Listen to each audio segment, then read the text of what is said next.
Good afternoon, everybody, and welcome to the grand finals of the Heroes Lounge S Division. I am so proud to be bringing this to you. We are only rooting Storm League, thank you. Fair, very fair. But thank you all so much for being here. We are getting into our best of 7 grand finals between the members of the Lost Boys versus Close to Death. This has been an amazing tournament with a lot of great ups and downs between these teams. A lot of upsets that we didn't expect, and a lot of great games that we've had cast today. So thank you all for being here. Let's settle in for our best of 7 series, and I'm going to be thinking about Taco Bell the entire time. But we actually have some map bans that did take place. Let's get you updated on that information first.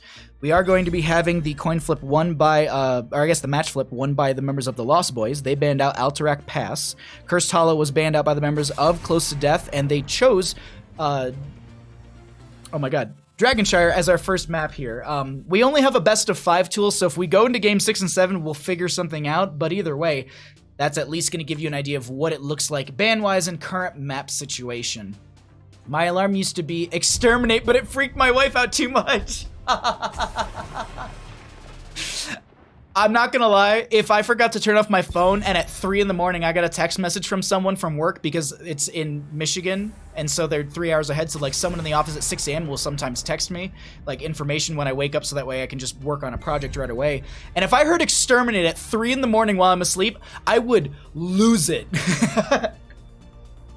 But I'm just watching like Bandit's going through all of his toys and he's trying to figure out which one he wants, and then he just scared himself by touching the flag that's right next to him. But either way, Anduin Sylvanas on the left-hand side will be banned out by the Lost Boys. Close to Death is going to get rid of the Medivh and the Tracer. Close to Death definitely did some research and knows that Hosty has been enjoying some Tracer lately, and they also know that Hosty is a strong Medivh player. Johanna, that first main tank, going to be coming through extremely strong and anchoring for the friendly team in a lot of these rotations, as well going to be bringing a great control and kind of setup for a lot of these initiations that condemn pulling people together and keeping some enemy members from escaping. And then as they progress here, the punish gets really, really powerful if you pick up that Subdue with the 80% slow for hitting 2 heroes, or you can complete the quest by hitting 4, and you always have the 80% slow and you don't have to hit 2 players. Zeratul and Chen will be picked up on the right-hand side. We've seen Bloodspat on this Chen consistently throughout the S Division series, the playoffs, and this whole tournament, and has been really, really strong on that. We do have Zeratul being picked up as well for the members of Close to Death. I really like that so far, as the Dehaka will be picked up for the top lane brawl, and then a Junkrat will be coming in here as well. Dehaka we've seen actually going into the Chen fairly effective. It seems like that's a nice matchup between the two of them. Both kind of have a good push and pull in that lane, really good wave clear, good own self-sustain as well, and then just aggression gonna be coming out from them on top of all of that. Bandit, are you okay? Can you not get comfy? I mean, he's just like spinning around on his blanket. And are you okay, bud? I know you're excited for the best of 7 series. I know. Hanzo is going to be banned out here as they don't want to deal with that poke potential coming out from them. Hanzo also has a lot of good AoE setup, and they're afraid of any sort of clumping and then the dive and the blow up that can come out and the control that can be offered from Johanna as well as Dehaka. Jaina will be banned out as well, bringing a lot of good burst potential to the table as well as the lockdown with the Ring of Frost. Overall, really good bans coming out from both these teams, extremely strong from both. And let's see, Zeratul Chen, they're going to need a main tank still. They're going to need some support. Tyrande still an option on the table. Diablo is as well. Chen works well with a dive composition. Zeratul already dives, and they could lean into that, maybe pick up a Greymane later, or they could pick it up earlier and then wait on their support. We will see the Tyrande, and actually Rainer's going to be pumping in some of that damage. Actually, I should have taken a note that this is going to be Close to Death on the right-hand side, and they do have a very proficient Alarak player, and I'm actually, I should have been talking about that, but Rainer's still being picked up. We did see Keenan on that Rainer here and there beforehand, and now this Junkrat, Dehaka, Johanna on the left-hand side. They needed a support. Something like a Stukov would actually work really well with them. The Ana is still up and available if either team wants to go for that, and then they can maybe pick up a mage. Actually, they're going to be going for the Kharazim with a Greymane, so a little bit of dive and a little to pair into that Dehaka, who's going to be able to kind of brush stalk into the backline. Johanna doesn't have so much dive as she's able to just walk into damage and not die.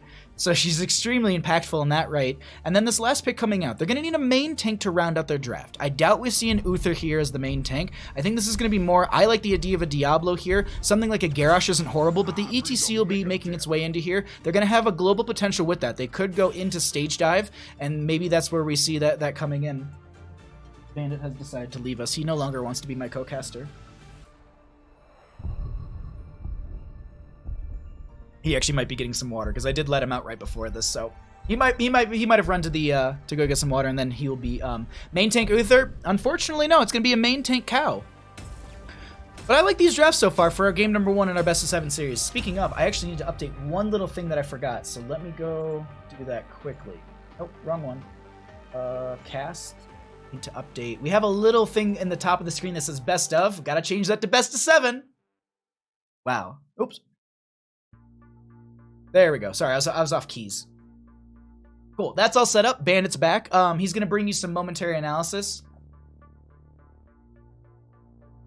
What's up, bud? A very fair point. Let's go ahead and get into this.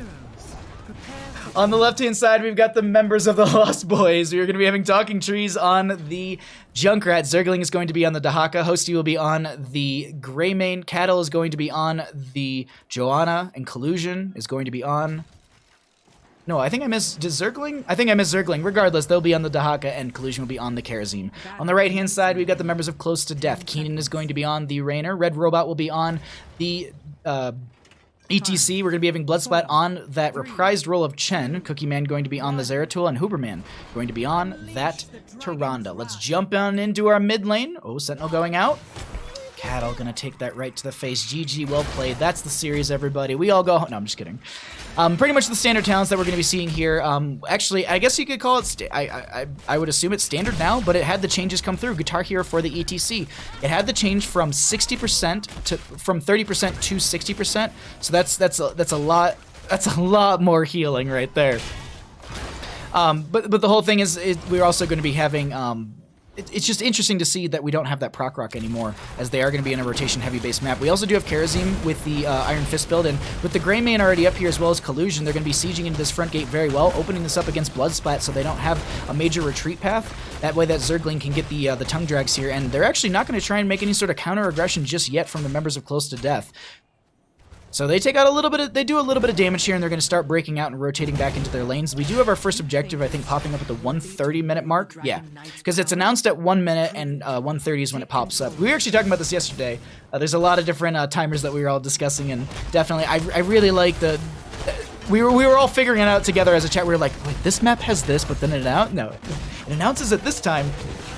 Just really, really good. Alrighty, we're going to go ahead, and this will be both siege camps picked up. I would say...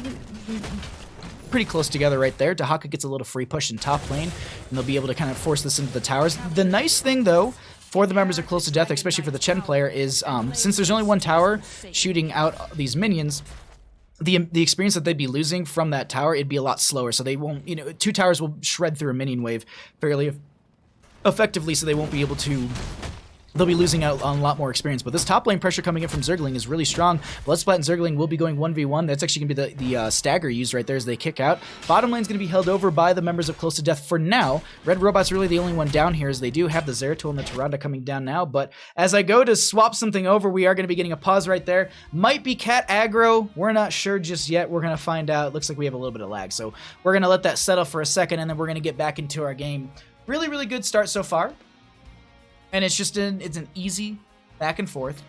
Experience is extremely close. We're only 2 minutes into the game, but the camp rotations have been extremely on point. The I'd say it's been pretty respectable between the two teams. No massive invade onto these camps. I think both the teams are playing this game one very serious and trying to get that little bit of a leg up in our best of 7 series, because it's a best of 7 series. Zergling literally comes in chat 3-2-3, and you're the one who paused it, Zergling.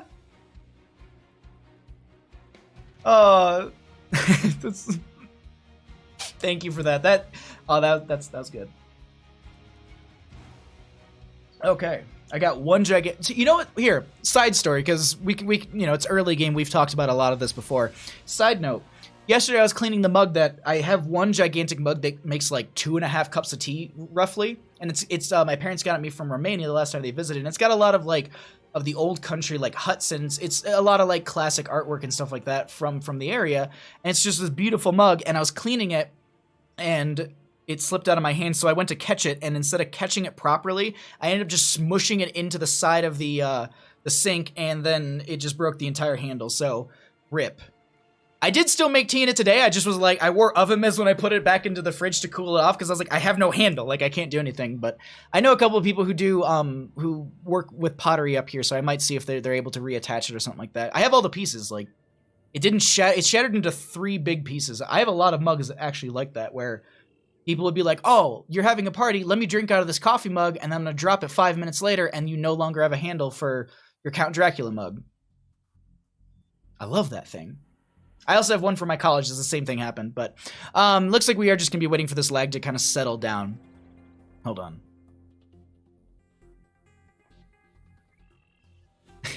Did the cat get to the modem this time? No, I live in the boonies. So was it a bear then?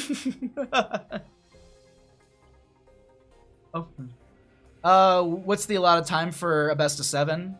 Oh, that's fair.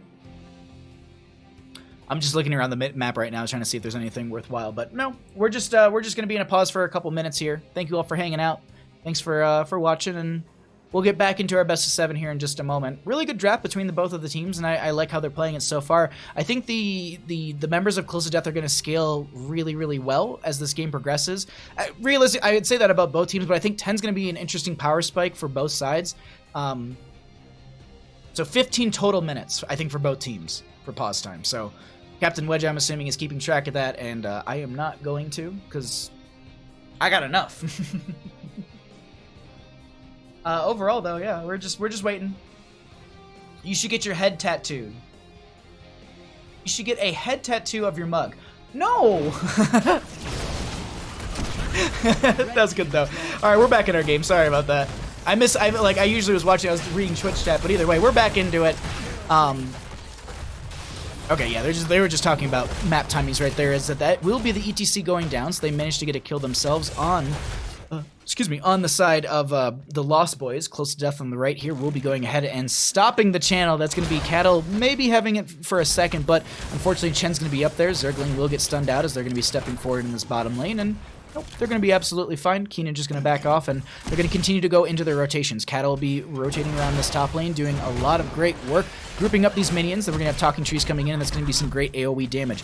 I think a lot of people don't really value the Junkrat as much as I think they should, because he's got some great auto attack damage, and those grenades are consistent, or consistent burst in a sense, and also just good for the AoE wave clear. It does a decent job in that right. Zergling and Bloodsplat going to be going back and forth up here. You can see there's a little bit of a stagger coming out from Bloodsplat. They're going to get that kick over. Zergling going to be on the point. There's going to be no channel available for the members of Close to Death, but look at Talking Trees right now trying to make their way out. Nice knockback, and actually going to be forcing Red Robot over the side of the wall, and Cattle and friends are going to be trying to make a play with this. They do have Hooverman coming over the wall. Collusion with the block totem steps forward as well. Red Robot with the power slide. They're going to be trying to throw these concussion mines, but they're not able to get it. That was a very, the grenades, the concussion mine was a very good tool to almost get the ETC out of that and get that pick in that lane. Bloodsplat, I think, will kick out of that point and is going to go ahead and just soak up this lane a little bit. 7 talents here, rounding the corner on the side of the Lost Boys, but they're not too far behind. Oh, that's going to be Iron Skin Pop, because they're just going to be trying to play this slower. They're just trying to make their way out of this, and nice double back from them to not get the stun from Tyrande on that Lunar Flare. Speaking of, they also have that Lunar Blaze at level 4, going to be stacking that out. 3 out of the 20 on that one. And we have a bit of a brawl over in this mid lane right now. Red Robot maybe going to get caught here. That's going to be a nice follow-up.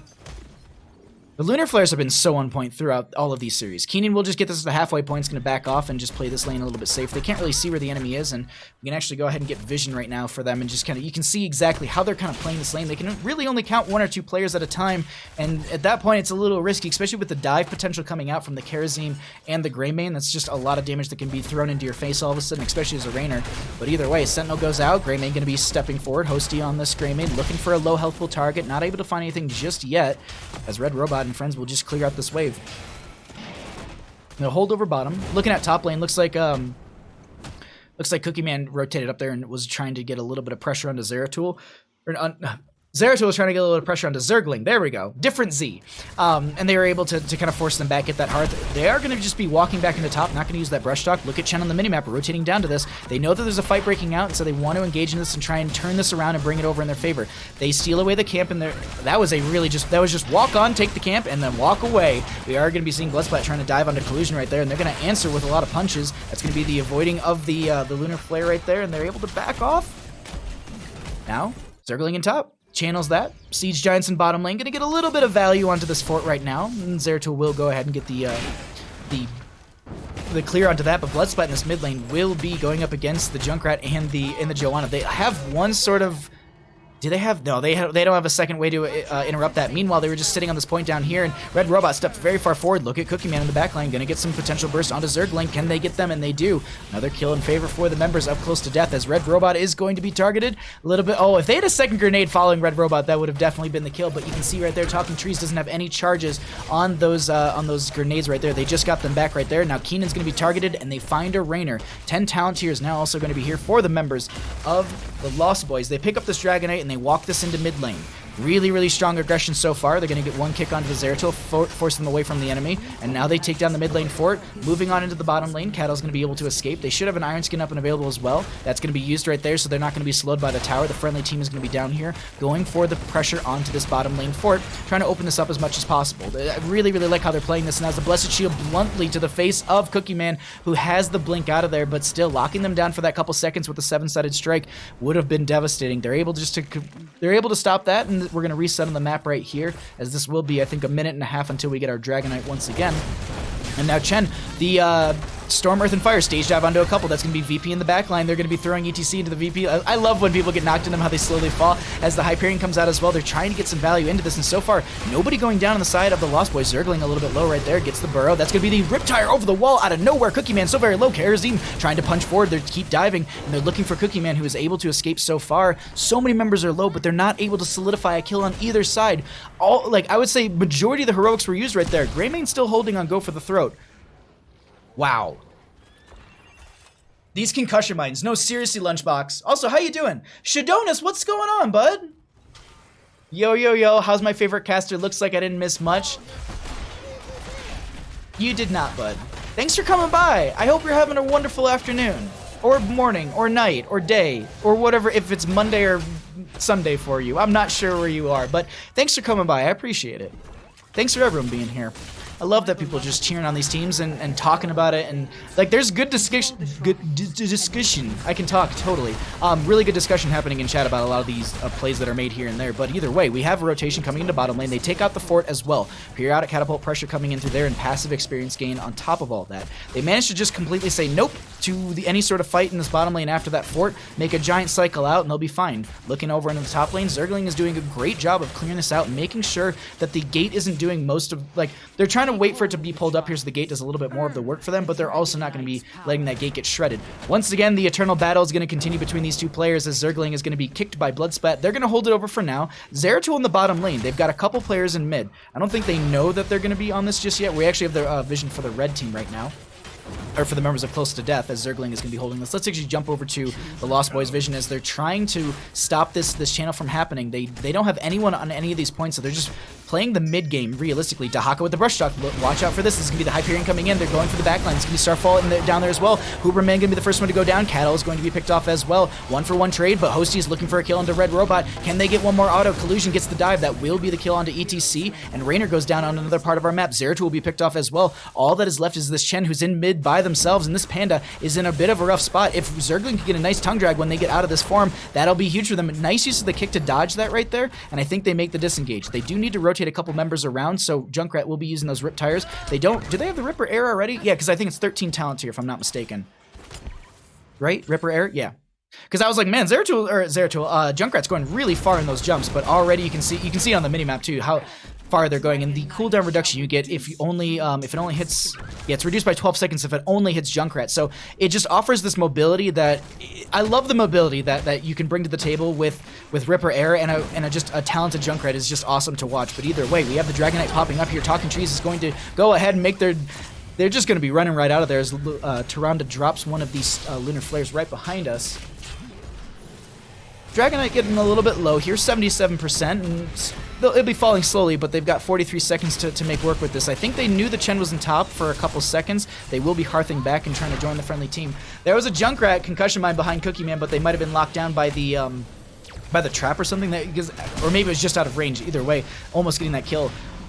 kick onto the onto Red Robot right there, and this siege from this Dragonite not going to yield them too much in this bottom lane. More or less going to be holding the enemy team down here, and they've done a great job of just pushing them back, poking this thing out, and Raynor just providing a lot of pepper.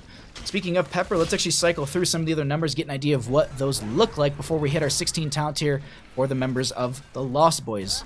But even then, close to death, they're not too far behind. They can close this experience gap fairly quickly. 2 seconds left on the Dragonite. It's going to go down. They just disengage, and they're going to probably go back into their lane rotations, look for 16. Actually, I would expect them just to dive on this top lane fort and try and take that down. And I think they know that. I love that. Was just so good right there. Just you see the shimmer coming up to you and just like, no, I'm good. No thanks.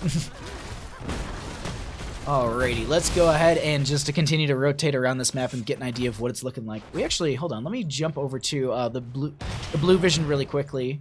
We find someone without a questing talent. There we go. So they were trying to push up this top lane, but you can see they don't really know where the enemy team is. Cattle going to be stepping forward, and they're going to be slowed down by Bloodsplat a little bit, and they're going to be stepping forward onto this fight. Look at the brush shot coming in from Zergling as well. They're going to be going for this fight right now. Isolation onto the Raynor in the backline. Tongue Drag won't be connecting onto them. Riptide comes out. Hosty so very low. Greymane's the first one to go down in this. That Hyperion getting out and getting a lot of value, and Cattle so very low, but Chen will be traded out before they're able to use the Storm Earth and Fire, because I think it was actually on a couple second cooldown.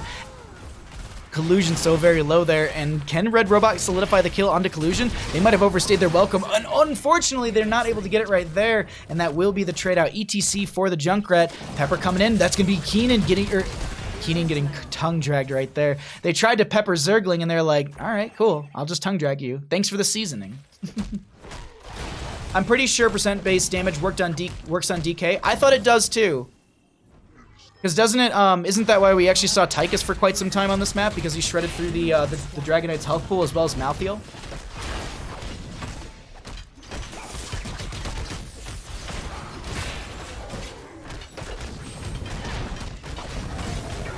Whew. Alrighty.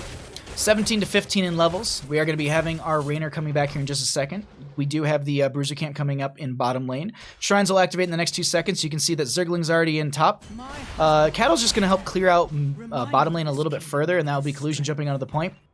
Greymane or Junkrat could go ahead and try and pick this up. You can see them just kind of playing behind this, not showing in lane at all. Look at Bloodsplat, though, setting up for this, trying to make sure that there's a deny onto any sort of pickup for the Dragonite. Meanwhile, in top lane, Red Robot is going to be playing into Zergling, because this is also going to be global into global in a sense, because they do have that stage dive. So keep an eye on that one right there. Selexia, thank you so much for the 69 bits, and ASD, FFF. Yeah, thank you so much for the follow. I appreciate that, my friend. Bruiser Camp now arriving in bottom lane. That's going to be the Bruiser Camp in top lane, starting to pressure up as well. Zeratul on bottom stops the channel for now. Zergling's still going to be in top, and Red Robot a little bit low up here. Going to have to back off and cycle out. Look at the brush shot coming in. We are going to be having them focus in onto, oh my god, the 7. Look at that stagger damage. Isolation was there. Everything being used. Chen goes ahead and kills Chen. Take a look at the left side of our screen, as we are going to be seeing the Zeratul so very low. They go down as well, and that's going to be, look at the Bruiser Camp at bottom. They get, so Junkrat's over here. That's going to be Dahaka already in position. They don't need to go into top lane, and that's going to be bottom lane being cleared out. This looks like it's going to be the keep going down to the minion wave. Also, Cattle down here just trying to push this in. Dahaka with the channel onto this Dragonite. Look at the entire team down here. They want to try and end with this. They have a clear win condition. That's going to be 16 seconds on, or 16 and counting down for the Chen, and we have 19 seconds and counting down for that Zeratul. They need to rush the core and go for it now if they want to take game number 1, but it looks like it's a little bit of a, I gotta say this, like a lot of these Dragonshire games feel like speedruns, and then I look at the timer and I'm just like, oh no. I mean, I've seen a 7-minute, 20-second no. That was Cursed Hollow, I think it was, from Gilly Shark. But there was also, like, there was a sub 7-minute Game in Heroes hype premiere series for North America, if I'm not mistaken. But they're starting to wane on this a little bit. They're not sure if they can do it. Stage F coming in from the ETC. Kick goes out onto them. They'll force them in the top lane. Bloodsplat trying to dive into the back lane under Talking Trees. And now Dragonite getting very low here. They're going to start to turn around and try and put the pressure back onto the enemy team. A lot of damage onto Red Robot, who ends up getting kicked away once again. VP onto a couple over here. On the right-hand side, Cookie Man so very low. Watching out for all those grenades. Gets the blink over them. And they don't go down, but Tyrande will be picked off next, and Collusion diving forward. 7-sided strike coming out onto them as well. Not going to finalize the kill, but the isolation is going to be there as well. Cookie Man a little bit low. Huge tongue drag coming out from Zergling onto one player, and Zeratul gets picked off. We have Bloodsplat staggering a lot of this damage, and that's going to be ETC going down. The core is starting to fall a little bit here in the sense that they're losing their shielding, and with the Raynor being, or excuse me, the Chen, I think, just got picked off. Yeah, that is going to be the Hyperion coming out. Kharazim actually ends up going down, but Regardless, the GGs are going to be called. It looks like they're going to be able to take down the core, and game 1 goes over to the members of Lost Boys. GG, well played.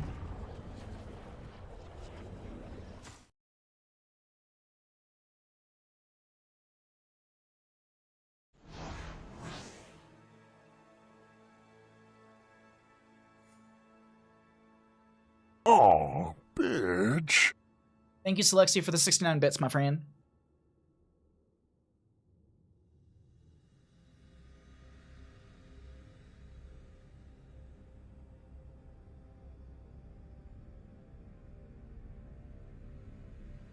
Alrighty.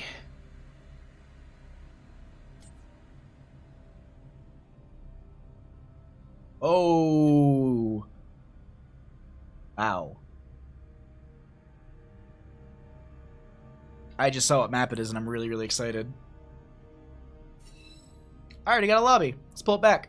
I was going to respond to a family message, but I'll do that in a second. Hold on. I just got to update I got to update a couple things really quickly.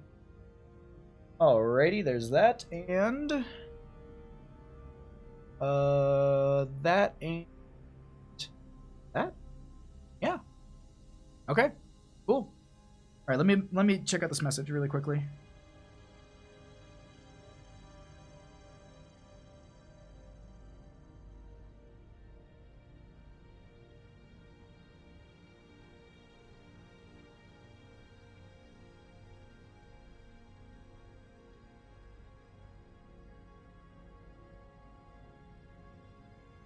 Sorry, it's my brother's birthday today, so I just want to text him back, and I got him a, you know when you go to, like, the LAN events, and they have the giant, like, controllers that, like, they're, like, old-school arcade controllers that they can plug in? I found one on Amazon that does, like, Xbox, PlayStation, like, it does every console plus PC, and I was like, crap, like, I know he'd love this, and it was, like, $50, and I was like, ship it. Yeah. I didn't say I was ready, but it's okay.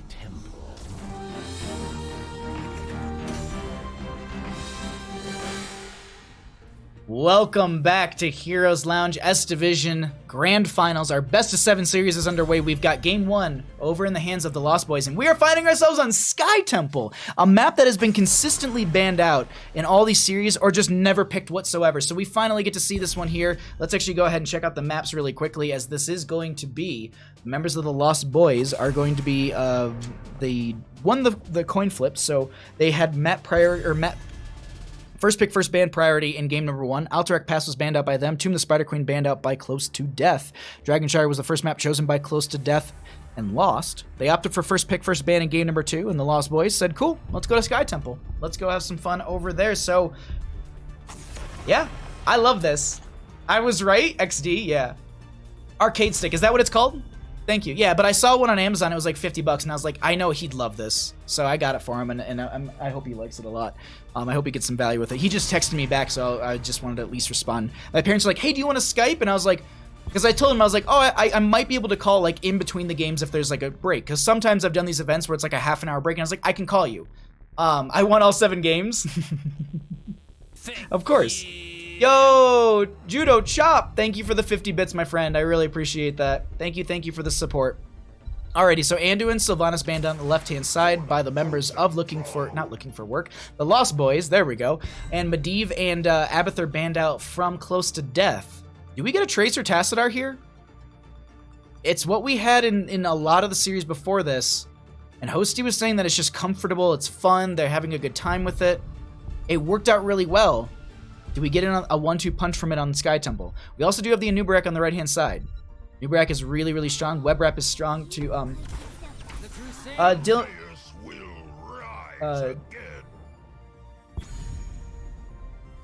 Dill no pickles. It took me a second there. Thank you, Dill no pickles. Is that just dill? So it's just a handful of dill? But thank you for the follow. I appreciate that, my friend. We do have a Joanna and a Greymane at the start here, so they're going to be going for that kind of strong front line with a great dive into the back line. It worked really well for them. Host Pekka, thank you for the follow as well. I really appreciate it. Anyone whose name I murdered, I really apologize. Samuro Falstead, though, going to be coming out from Close to Death. I think Samuro has like 100% win rate so far. Yo, Jinxie Cat! Thank you for the 13 months of tier 2s. Thank you. I will follow Thank you so much. to the end of the world. Subscribe. Hi Baha, I love you. Love you too, Jinxie. Thank you for the support. I really appreciate that. Thank you all for being here. Whoa, no, how you doing? Thanks for coming by. Everybody's here, yeah. Yeah, Fox. Everybody's here. Alrighty, let's actually focus in on our draft. Samura's been a strong dominance in our tournament, and actually, I don't know if there's any Samuro games that have been lost. Does Samuro, like someone who's a statistical genius and knows all these things, has Samuro lost in the S Division playoffs? Sam too strong? I agree. Since like day 1 and day 2, in the last near 16 hours of casting we've done, has Samuro lost? 3 strong, yeah, that's why, 3 strong. Zul, what's up, bud? Thanks for coming by. Alrighty, let's see here. We have the ETC and a Brightwing. Ooh, solo lane ETC. I'm only assuming it's solo lane ETC because we are going to be getting that Joanna already. Nujiwoji, I think. Nojiwoji. Sorry if I Wuji. Thank you so much for the follow. Sorry if I murdered your name. I apologize it. Yeah. Last 2 picks coming out. I'm sorry. We're going to be having a Lily and an Imperius. So looking for some blinds onto the Greymane. They also going to be having Jugs. I would guess this is Jugs. Stark has been a busy boy. No, I hasn't. I forgot what I honestly asked. I'm so sorry. Yo! Kazka TV, thank you for using your Twitch Prime here. Also, thank you for the follows we got into this. I forgot what I honestly asked Jinxie. Just potatoed right there. Crazy A, thank you so much for the follow as well. Oh my god, all of you are just falling on in this. Lunara will also be picked up on the left-hand side. We kind of missed a lot of this draft, I apologize, but really, really good. Time for big stabby boy Imperius. Stabby boy, I like that. Thank you all so much for the follows as we're getting into this. This is really, really good game. So far, the one outlier for me is going to be, I think, the poison damage into the Samuro. That's the only thing that I'm a little worried about because I feel like in some of the other games that was... I want to say that there was one like that. Remix, thank you for the follow as well. Litterock, thank you as well for the follow. Man, all of you, thank you so much. A Lily hat... Lily hat this tier? Oh yeah, Lily at this tier? Absolutely. We've actually... This is not the first time we've seen Lily in our series this weekend, but... We got our game. Let's get into this. Let's find out. On the left-hand side, we got the members of the Lost Boys. We have them up 1 game in our best of 7 series. Woohoo! Samuro and Imperius, big stabby boys. Alrighty, we have the members of the Lost Boys on the left. Collusion going to be on this Brightwing. Cattle will be on the Joanna. We have Hosty going to be on the Lunara. Zergling going to be on the ETC. And Talking Trees will be on that Greymane. Down a game in our best of 7 series, we've got Close to Death. We're going to be having Keenan on the Falstead. Hooverman will be on the Lily. Red Robot will be on the Anubrag. Bloodsplat will be on that Imperius. And in the mid lane, Cookie Man playing the Samuro.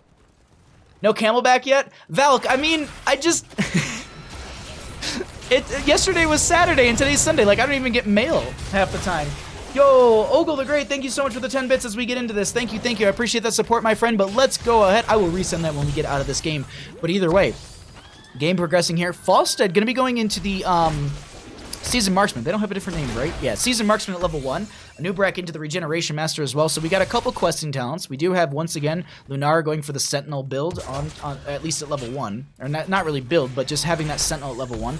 Let's actually get the vision set up for these teams as well. And Greymane going to go for that Viciousness, which I can't remember. I believe it has to do something with their stacks. Increase inner beast duration to 4 seconds and causes ability damage to also refresh its duration. There we go. Okay.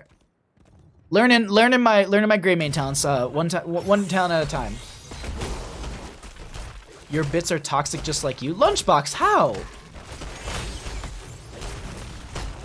If you swap positions with clones, you can make new ones. It clears poison. Oh, I know Pokecheck. I know that part absolutely. But it's still like we saw actually a lot of good damage coming out from that. And the other thing too, oh my God, no, Koska TV, thank you so much for the 5 subs gifted to people in chat. Radically Dreaming, Ogle the Great, Caltm, O'Day, and Tanoth, welcome. Enjoy your asthma pogs and your finger guns and your soon-to-be Baja Rages, because that one's coming back, and your oh my gods. Some retail stores have local brick and mortar buildings and they let you get some stuff same day. What's going outside? Well, the other thing too is like when I finished casting yesterday, it was 7 o'clock and I hadn't eaten since 10 a.m. So I really wasn't looking to go anywhere outside of the house. Like I think I walked across the street and said hi to a neighbor, drank a beer, and then came home, watched Pet Sematary, the 2019 version, and then went to bed and got ready for this stream because I honestly have been so excited. Like I got up at 6 a.m. today. I couldn't sleep. I was so excited about the grand finals and finding out who's going to be taking this. Like no joke. Love the channel, keep it up. Seriously, Casca, thank you so much for the 5 subs. Like, you don't, that means so much to me. Thank you. Cookie Man gonna get caught out in this top lane. Gonna go ahead and swap into the, or just produce a lot of clones right there, and they're gonna be able to then just kind of get out of that hairy situation. Meanwhile, they're gonna be continuing to siege up here. Nice power slide from Zergling, gonna catch Keenan a little bit right there. First temple phase is gonna be activating here in the next 20 seconds, and they're still sieging on through this top lane fort. They've got this Bruiser camp, which is also going to be having the Shaman still. That allows them to have some spell armor. You can see that little 20 next to them as Falstead will be picked off. First blood of the game going to be going over in favor for the members of the Lost Boys, and they're looking real comfortable in this on this Sky Temple map. I mean, they're going to go ahead and take down a fort 3 minutes roughly into the game. Cookie Man's going to go overhead and jump onto this point. I would expect that maybe Cattle jumps onto this as well, trying to stop them from being able to get any channeling. The one thing to note is that if there are 2 heroes, if there's a hero from each side, it actually cancels out the channel. You can, if you're new to the map or anything like that, you can see that there's little sigils going around that they're illuminating as they do stand on it based on their color. So once it gets that full channel, you can also see down here in the bottom portion of our map, you can see that which one's going to be held over by who. If one of the enemy members is on that with at the same time as you, it just cancels out and no one gets shots. We can actually maybe see an example of that in top lane right now, as Zergling is going to be getting pushed around a little bit by Keenan, but now they're going to be trying to push him back. Brightwing with the phase shift in, Polymorph. Keenan is a little bit low, but Huberman comes up here with the heals. Red Robot going to be coming into the backline trying to get in a collusion. They're going to need to make their way out of here. No Polymorph is going to be up and available for a couple seconds, and they're going to be bullying them off the point over here. Red Robot has this, and now Keenan is going to be targeted by Zergling. Cattle is going to be coming up here as well and trying to step up onto the point, and they get the Polymorph onto the Anubra. Can they get the pick? Nice use of the Burrow Charge to get right out of there, and they make the disengage for now. Greymane finishes this out. If you didn't know, you don't have to stand on the point for those last few shots. You can actually count the shots that are going to be remaining. So right there, they get the last one. They don't need to be on it. Those last 5 will shoot out. It's going to go over to this mid lane fort. Won't take it down, but this mid lane fort's starting to fall very, very quickly in health. Whew. This is Gilly Shark's Cursed Hollow all over again. Oof. That Gilly Shark's Cursed Hollow was such a... Like, if you missed that, you can go and jump into my VODs, and it's highlighted. It's the Division A matchup between Gilly Shark and... Oh, I'm gonna be an ass because I don't remember the name of the team. Oh, no, no, no, no. Hold on, I got my notebook right here. I have to cheat. I have to look. I'm blanking out on it. Sorry, this is... A few loose screws. That was one of the games that we casted last week, and Gilly Shark did a 7-minute, 20-second Cursed Hollow game.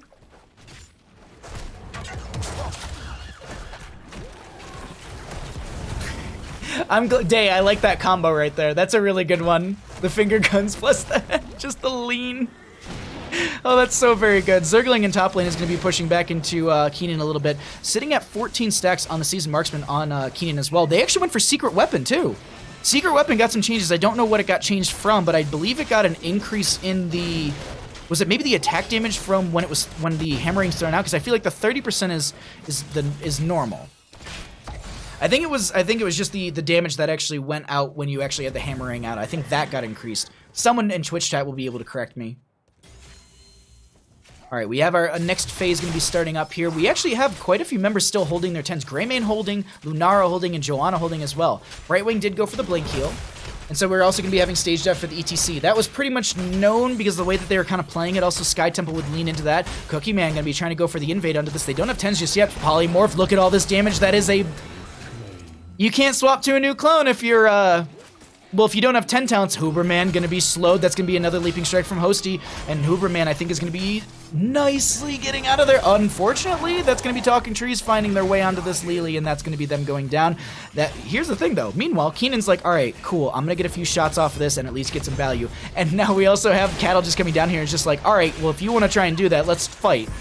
So they'll be able to get, let's say, like, 12 shots off. I honestly, I can't count that many little circles that quickly, but 12-ish shots went out in favor for the members of Close to Death, but Lost Boys going to be jumping onto that point once again. Zergling going to get heckled a little bit in this rotation, but they'll be absolutely fine.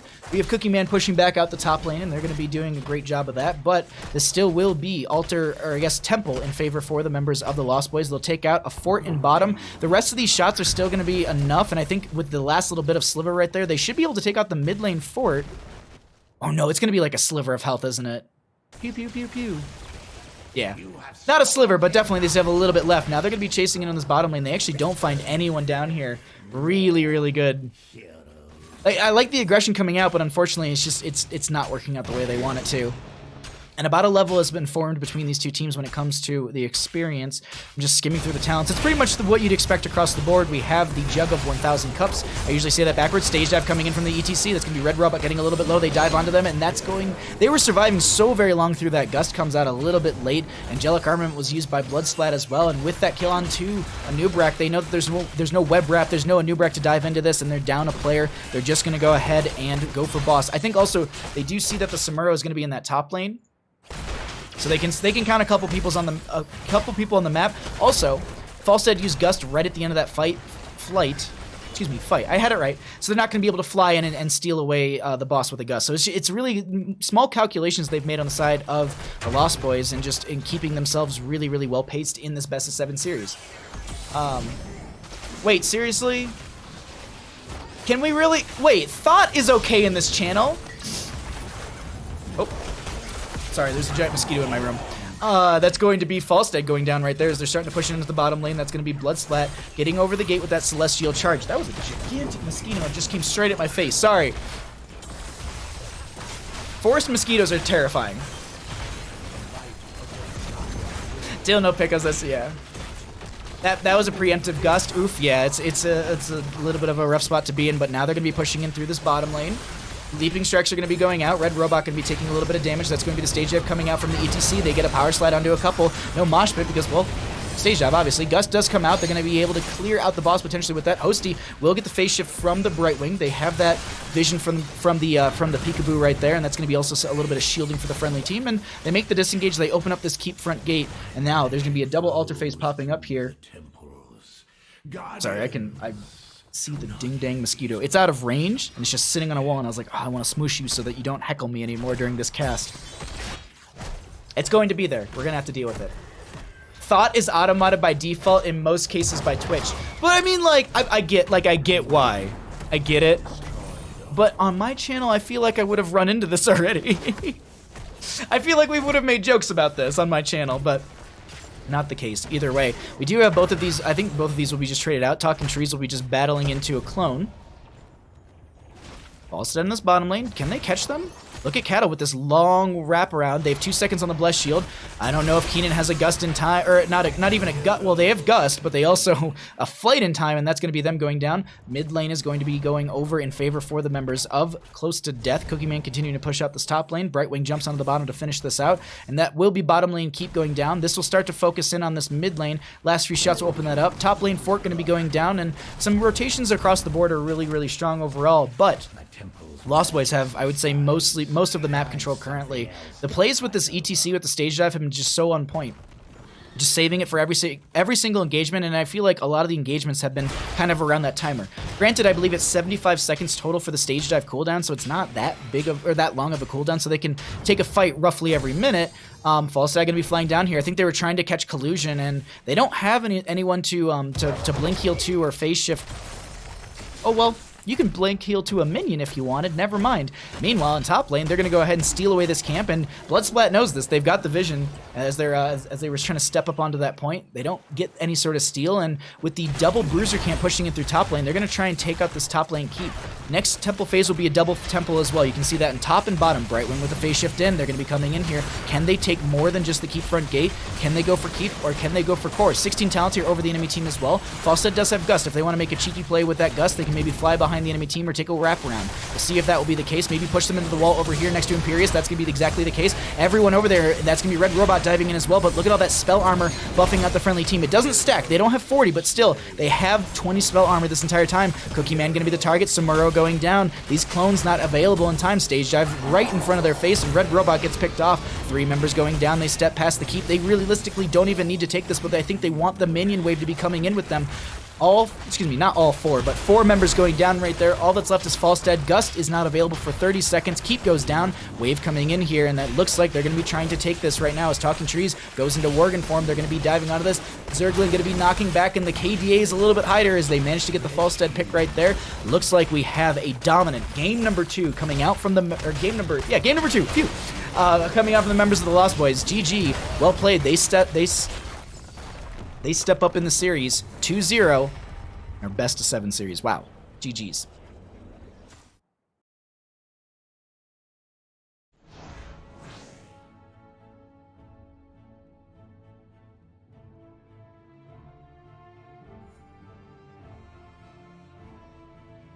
Thank you.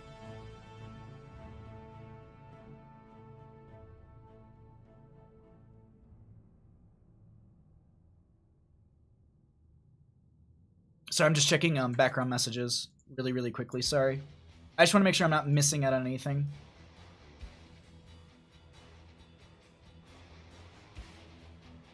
Oh no! Alright, cool. Sorry, I just want to make sure that I'm not going to miss anything important right there. Can I resend all these? Will it resend the gifted subs? No, of course not. Stream labels, please. Alright, regardless. Paska TV, thank you seriously so much for the gifted subs. I really do appreciate the support, my friend. Like, I love you all so much for supporting this channel. Like, you all blow me away. Seriously. Oh my god, we're already getting set up here. Let me pull myself back over here. Let's update the team scores. Ooh, I'm all over the place. There we go. Of course I put a glass right in front of my keyboard. Dumb. Alrighty, we're in here. We have... Who's the map... I think they went for first pick, didn't they? Oh, no. Okay, I see how they wrote it. Okay. Oh. You know our next map?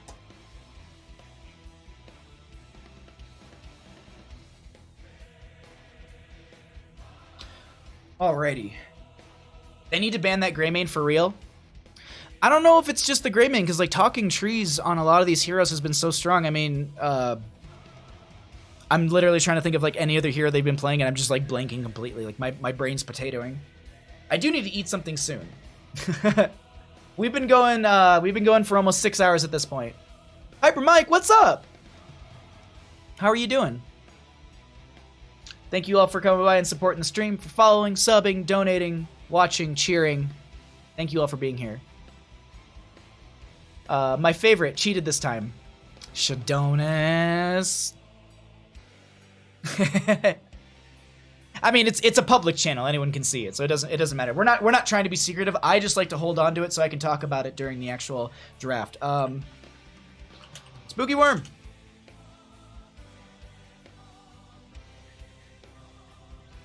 Okay, cool. My dad sent me a photo.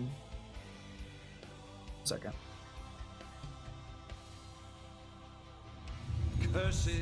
Okay, cool. Sorry. It was actually a work thing. I want to make sure I had it right. No, phone, stop. All right, let's get into it. We got our game. You probably heard that as well.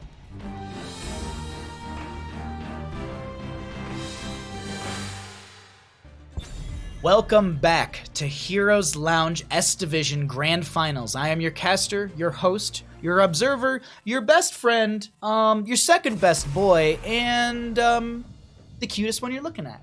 Welcome. We're going to be getting into our game number 3 here on Cursed Hollow. This is going to be game number 2. 2 games up for the members of the Lost Boys and close to death, trailing behind in our best of 7 series. So we are getting into game number 3 here. Really quickly, let's take a look at the map bans, as I forgot to transition things first. There we go. We tabbed properly.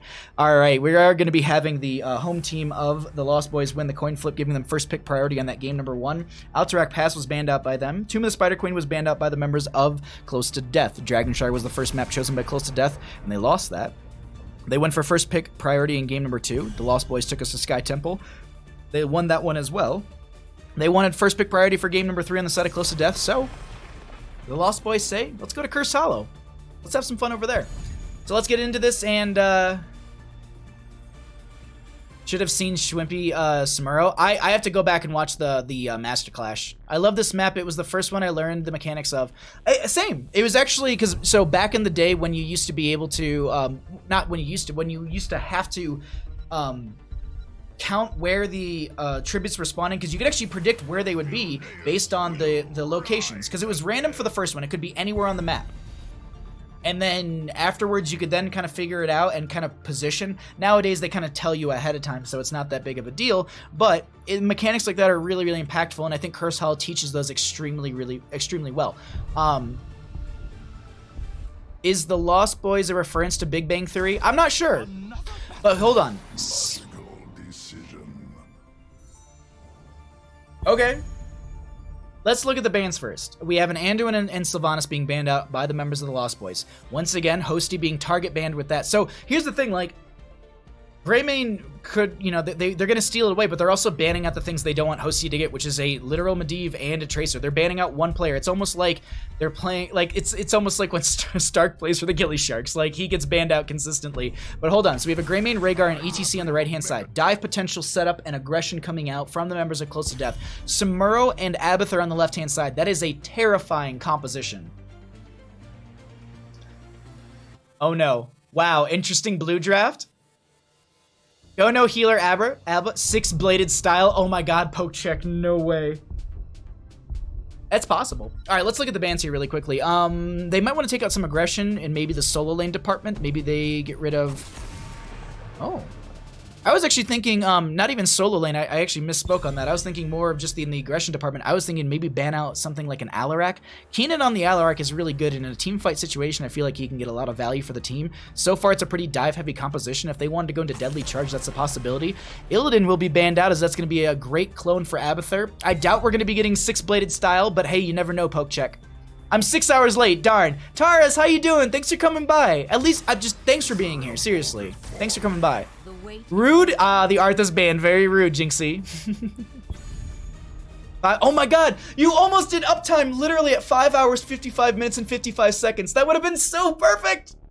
That would have been so perfect. They might pick up Alarak. I actually really like the idea of the Alarak on the side of Close to Death. I think it will work well with their composition. There's more aggression from that.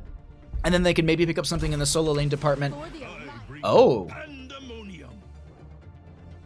Wandering Keg Chen, please? I doubt it, but I'll say it till the bitter end. I want that so bad. The Arthas ban, it makes sense to me because they don't want to deal with any sort of attack speed reduction. And if you have an Abathur that is going to be giving attack speed buffs with the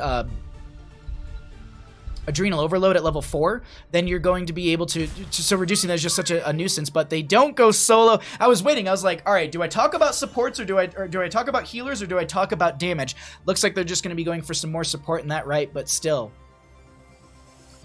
Jinxie Cat Arthas equals wins. More wins? Mm-hmm. I would have hold on. Let me swap this over. I would have so screened and posted that exact things normal. What? Surge, thank you for the follow as well. Level 16 Samuro Abba, you're done. That's if the game even gets that far. That's very true, Remix. Like, post 16 Samuro just itself is a nuisance. Never do Rolling Keg on Cursed. But I want it so bad. I want Wandering Keg so bad. Leo with Tomb. What is this blue draft full macro? I don't see the plan. Let's find out here what's going to be happening here. Let's get into game number 3. Buttons, please. There we go. On the left-hand side, we got the members of the Lost Boys up 2 games in our best of 7 series. Talking Trees will be on the Abathur. Cattle is going to be on the Diablo. Hosty will be on the Cassia. Samuro will be played by Zergling. And we have Collusion on the right wing. On the right-hand side, we have the members of Close to Death trying to get themselves on the scoreboard here in Cursed Hollow. Cookie Man is going to be on the Greymane. Red Robot going to be on the ETC. Keenan going to be on the Jaina. We have Bloodsplat going to be on that Chen. And Huberman rounds out the draft on that Rhaegar. We actually have Lingering Chill for the Jaina at level 1. No, not looking for the Fingers of Frost for the 10% increased damage or the mana return. Just going to be going for a little extra damage over time. Well, not really damage over time, but just the ability to put in that bonus damage. Oh, look at this. Do we have... I don't have vision set up already. There's going to be the dive with the Abathur hat into Keenan. They don't get the kill. They have that Way of the Blade at level 1, so the critical strike from the Samuro as well as the clones will yield them 10% armor reduction on the enemy player. We do have that Samuro. Actually, oh my god, I was like looking at the minimap. I was like, they won't get that kill. And then I didn't look at the health bar quick enough, and they end up going down. So first blood of the game going to be going over to the members of the Lost Boys. Really good setup so far coming out from them. Let's take a look at the bottom lane, as that was a little bit of Abathur pressure coming in. Or at least Abathur hat soaking. They are going to be going ahead and jumping down this lane with their physical body to push this out. I'm actually a little surprised by them going into bottom lane right now, mostly because of the fact that our first objective will be down here. I would expect them to maybe be in top and play that as long as possible. Hold on. The one thing I don't know is what is Abathur's global cooldown. So deep tunnel's only 30 seconds, so realistically that doesn't matter. Okay, my point's really moot. I thought he still had, because I was saying it earlier, I think Abathur is the only one with a global in a sense that is less than 75 seconds. Every other global is a 75-second total, unless you get the, come on Brightwing, let me click on you. All right, there we go. Let's look at Brightwing really quickly, because I believe, no, actually phase shift is 60 seconds. I'm wrong. Okay, I think it's just Falstad and Dahaka then. My mistake. I thought Brightwing was as well. Take a leak. Hyper Mike, we're getting there. I've been chugging fluids this entire time, so, and we haven't had a break since the start of our best of 7 series here, so we've been going for just about an hour or so. Second time I heard him say take a leak today. It is hard to talk sometimes, especially when you have Cattle getting pushed into this bottom, or in this mid lane, excuse me, and that's also going to be Hosty looking for an angle right now, but they're kind of getting caught out a little bit. That will be the blinds going out. Kick goes out onto Hosty as well. They're pushing them around. They will be going down. First blood for the members of Close to Death, and Cattle in this mid lane needs to get out of there, and that's going to be the phase shift a little bit too late. They go down a second pick. No souls to be lost. Only 30 on that Diablo. Bruiser Camp pushing in.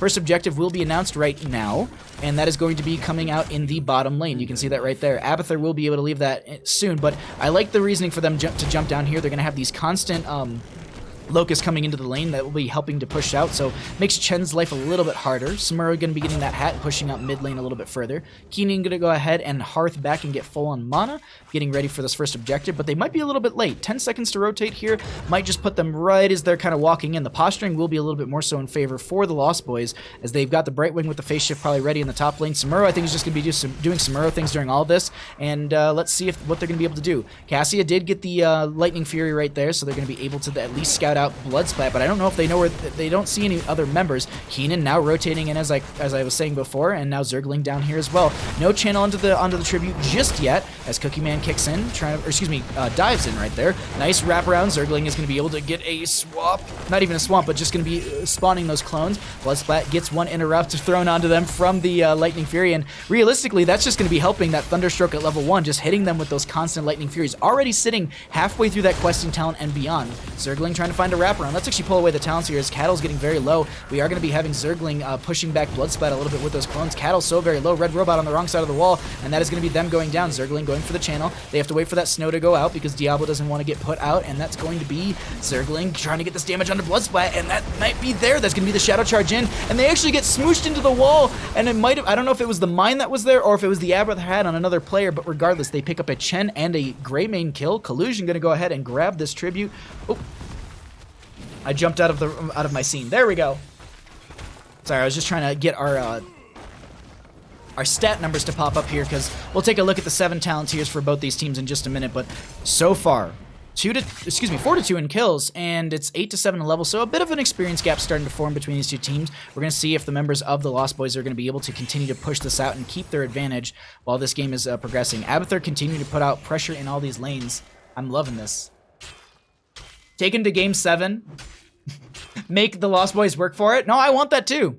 I told Hosty in the interview before this that I want game 7. He was like, nah, like game 5 is okay. Like, we're okay with going to game 5. They don't want a game 6 or 7 is what he was saying. So, if anything, this, in my opinion, this is the game where to win right now, and not so much in like, oh, it's critical, but like if they can at least take one off, that takes a little pressure off them. If they lose this game, that means that everything comes down to that next matchup. Actually, really quickly in top lane, I thought I saw a little fight breaking out between Red Robot and Zergling, but not the case. We are going to be having a potential invade onto this camp right now, or onto this boss right now. Cattle going to get the hat from Abathur. They actually drop it. That will be Brightwing with the phase shift in. No talent here, or no 10 talent here just yet. Cleanse goes out. They find the Greymane.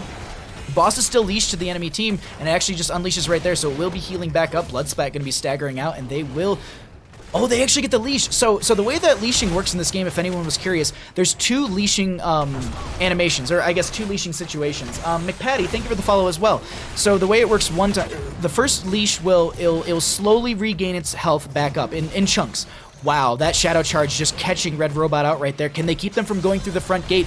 Cattle with these body blocks is so on point, and they get the ETC pick off as well. That pushes them into the 10s, and now they have that talent tier advantage, and look at the siege coming in through top lane. Boss is now going to be up here with them. They're definitely going to be able to take this fort, overpower onto Greymane. Cookie Man is going to be the target. They've got a little bit of shielding. That is going to be the Valkyrie coming out. They don't catch Cookie Man, but if they did, that would have been a dead Greymane.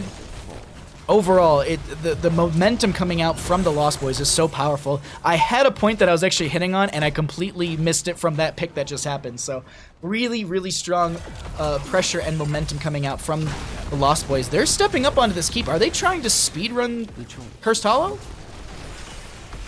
Are they trying to beat the Gilly Shark record on this stream? Because the notable record that I can remember on this stream is 7 minutes, 20 seconds Cursed Hollow. They're going to be backing off here, 11-9 in levels. We are going to be seeing Jaina pushing out the bottom lane. That's going to be forcing Talking Trees back a little bit. They did go for Mule at level 7, so they've got that healing for the fort. Look to see that maybe come down here. Actually, they could throw it mid if they wanted, or even buff out that top lane front gate. We will see. Tribute spawning here. It's going to be 1-1 for points at this point. I think that top lane push yielded over the another point to a point to the enemy team. I completely missed it, honestly, as that will be the hat on Abathur just pushing out that bottom lane, continuing to soak out. This is going to be some damage. They're just having... Okay, I thought I saw Samura over here, but they ended up getting a swap off with the Illusion Master, and they'll be fine. Woo!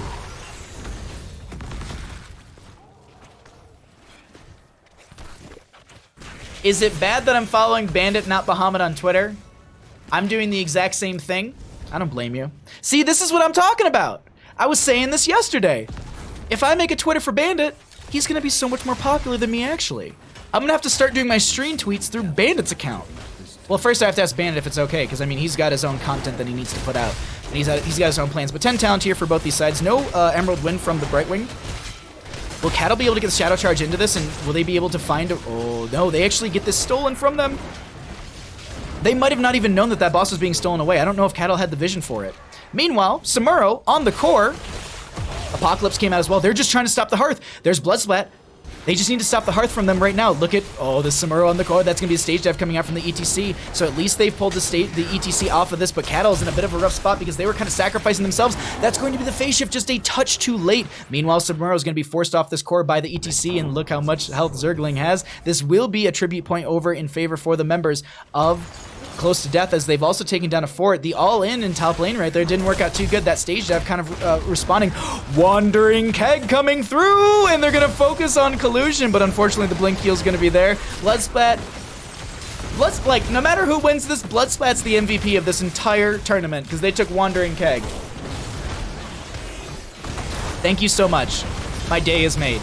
Cattle is going to be focused in here. They're actually got a lot of siege coming in through bottom lane. I think they're going to be trying to respond to this and maybe even take down a keep of their own in bottom lane, but the boss is just going to be falling low. ETC doesn't have stage dive for another 23 seconds. If they're counting those cooldowns, they definitely know that. Bloodsplat will be the target. They don't have Wandering Keg for 26 seconds, and they're going to be trying to make their way out. The Thunderbolts are coming out. Valkyrie's going to be up and available. They catch one. They don't actually get the low health pool here, but they get Greymane regardless. They say a kill is a kill, and they grab the Greymane. Chen is going to be able to make it out alive with just some 500 health. Core is going to be getting hit by these catapults. ETC is going to have to deal with this somehow, some way. Stage dive is up and available once again. If they try and pull a little play into that core with the Samuro, that stage dive will be up there. But with the curse coming through, will they try and end the game with this?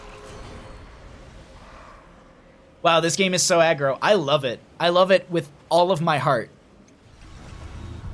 Roll inside of an unstoppable bear with 70% movement speed, and 25 armor, dealing 95 damage to enemies in the way and knocking them back last 5 seconds. Just anyone who is wondering about the Best Chen talent.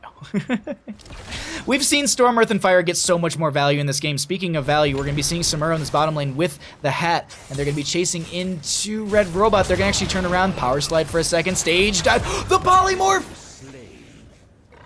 Do they try and end here is my question. Because I think ETC was one of the, not few, but one of the many members that were holding up them trying to make that backdoor play happen. 20 seconds on, no, they know they're backing off. They're just like, we got to protect our core. Samuro and friends are moving on through bottom lane. They're going to go ahead and grab this Siege Giants. This game is such a great back and forth, but we're definitely seeing a lot of prowess, a lot of momentum, and a lot of really good plays coming out from the Lost Boys. Let's actually once again highlight through. Oh, stage dive coming through. They're just trying to get back into the fight of this. They could have gone a little further down the lane, but they will be forcing back all of that. Curse will be ending now. That's going to be top lane pressure coming through. They're going to have to respond to that sometime soon. They're also going to be having these Siege Giants and 16 talent tier on the opposing side that needs to be dealt with. Mid lane is going to be cleared out before the fort goes down. ETC and Chen dive, but no ring from Jaina. I like the Water Elemental here. I think it's actually a really strong talent for her. Wintermute, if they can get to level 20, Wintermute's a really big power spike. Oh wait, Cattle's going to be all on their own. Phase Shift coming in from the Brightwing. Can they make something happen with it? Look at the Samuro clone coming in. Hosty going to be down here as well. Blinds go out onto a couple of the members. That's the Ancestral Healing connecting onto the Greymane. Look at all these members with the Apocalypse. They're going to catch a couple members. Keenan very low. They're going to be making their way out. That's going to be Catapults mounting onto the core on the right-hand side. Keenan going for the channel, or for the Hearth right there, and Hosty and friends are going to be stepping further forward. Hosty gets another kill onto a player right there, and they're going to be blinding, and that's going to be the overpower from onto Jaina. They go down. Bloodsplat will be the target. They don't have a Wandering Keg, unfortunately, and Cattle is going to be clearing this out with the friendly members. Catapults are just now arriving, but they're not going to be able to get anything beyond just some wave pressure right there. 3 members dead on the opposing side. No step up onto the core just yet, as they're going to go ahead and grab this camp from mid lane.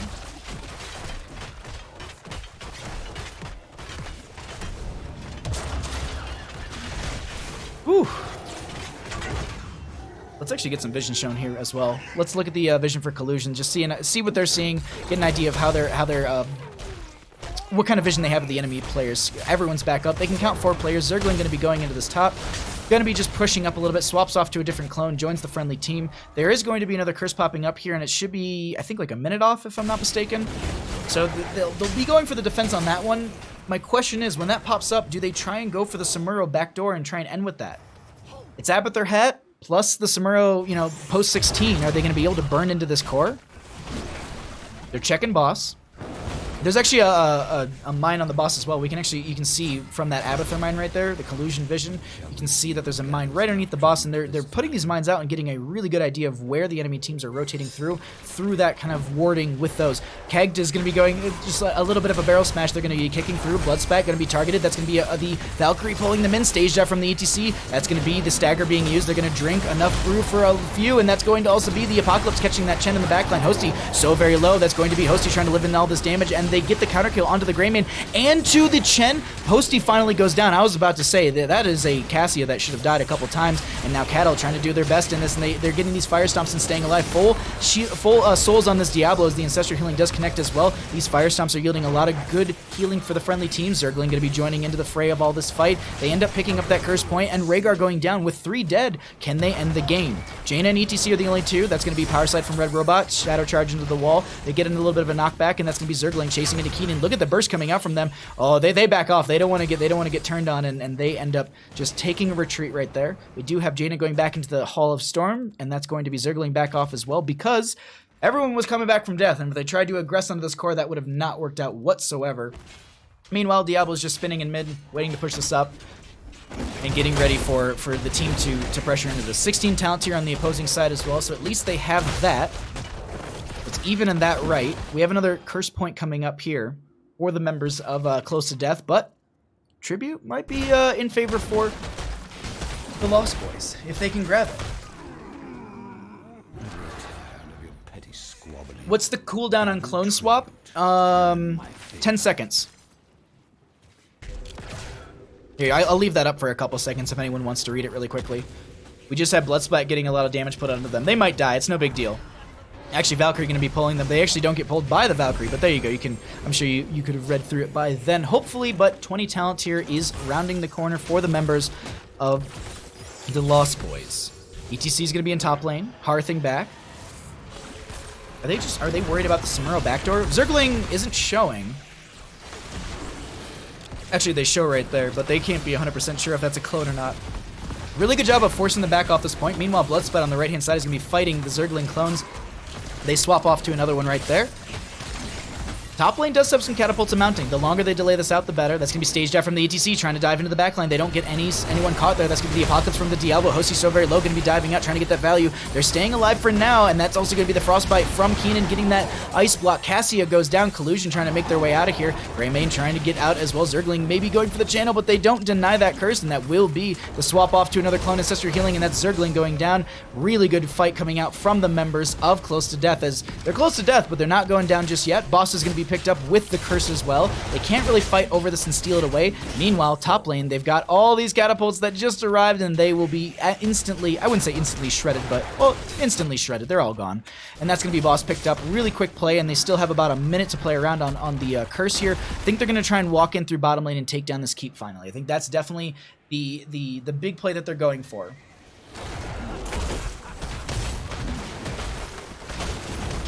Can they look at ETC's posturing? They want to end right here. 14 seconds on the Cassia, 22 on the Samuro. Cattle needs to make sure that they don't get a little too low here. They use the Lord of Terror. That's going to be the phase shift in from Collusion as well. They're staying alive for now, but this is really, really risky as they're getting chased over here, and there's no tower to take the shots. Unfortunately, they're not going to be able to get any value with that. They go down. It's an insta-revive, but Boss is now here. Cassia with the pull onto one. They're looking at Greymane. Or actually, excuse me, that's going to be the Chen. They're now focusing on the core. Can the members of Close to Death take this into a... Can they take their first game of the series? And it looks like that is going to be the case. There's no way they can defend against this boss pressure, and that is going to be Cursed Hollow taken by the members of Close to Death. They put themselves on the board. 1-2, GG. Well played. Wow. Wow. Just wow.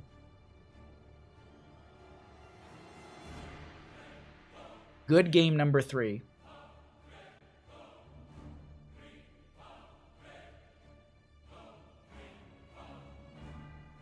Okay, cool.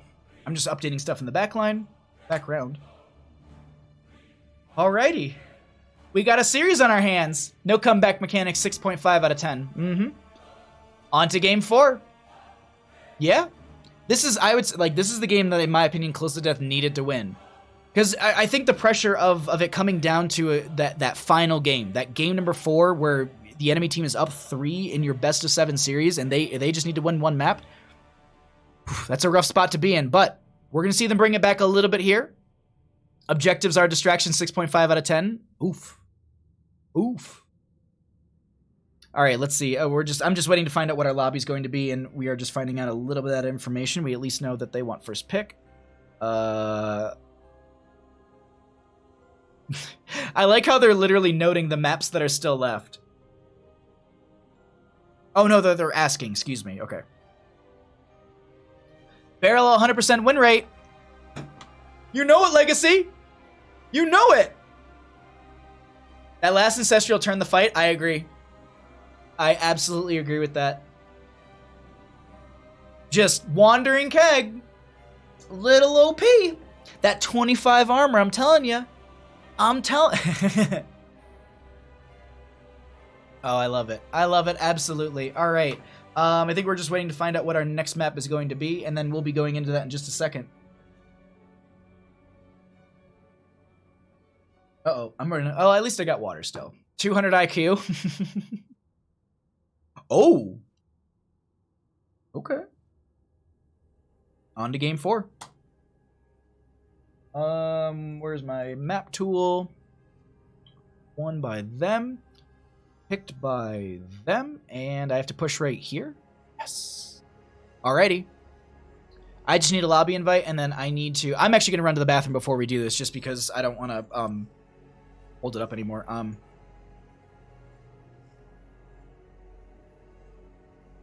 Alright, I'm going to run to the bathroom really quickly. I'm going to leave you on this screen. I love you all. I'll see you all in like 2 seconds. I just have to run to the bathroom.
All right, we're back. Sorry.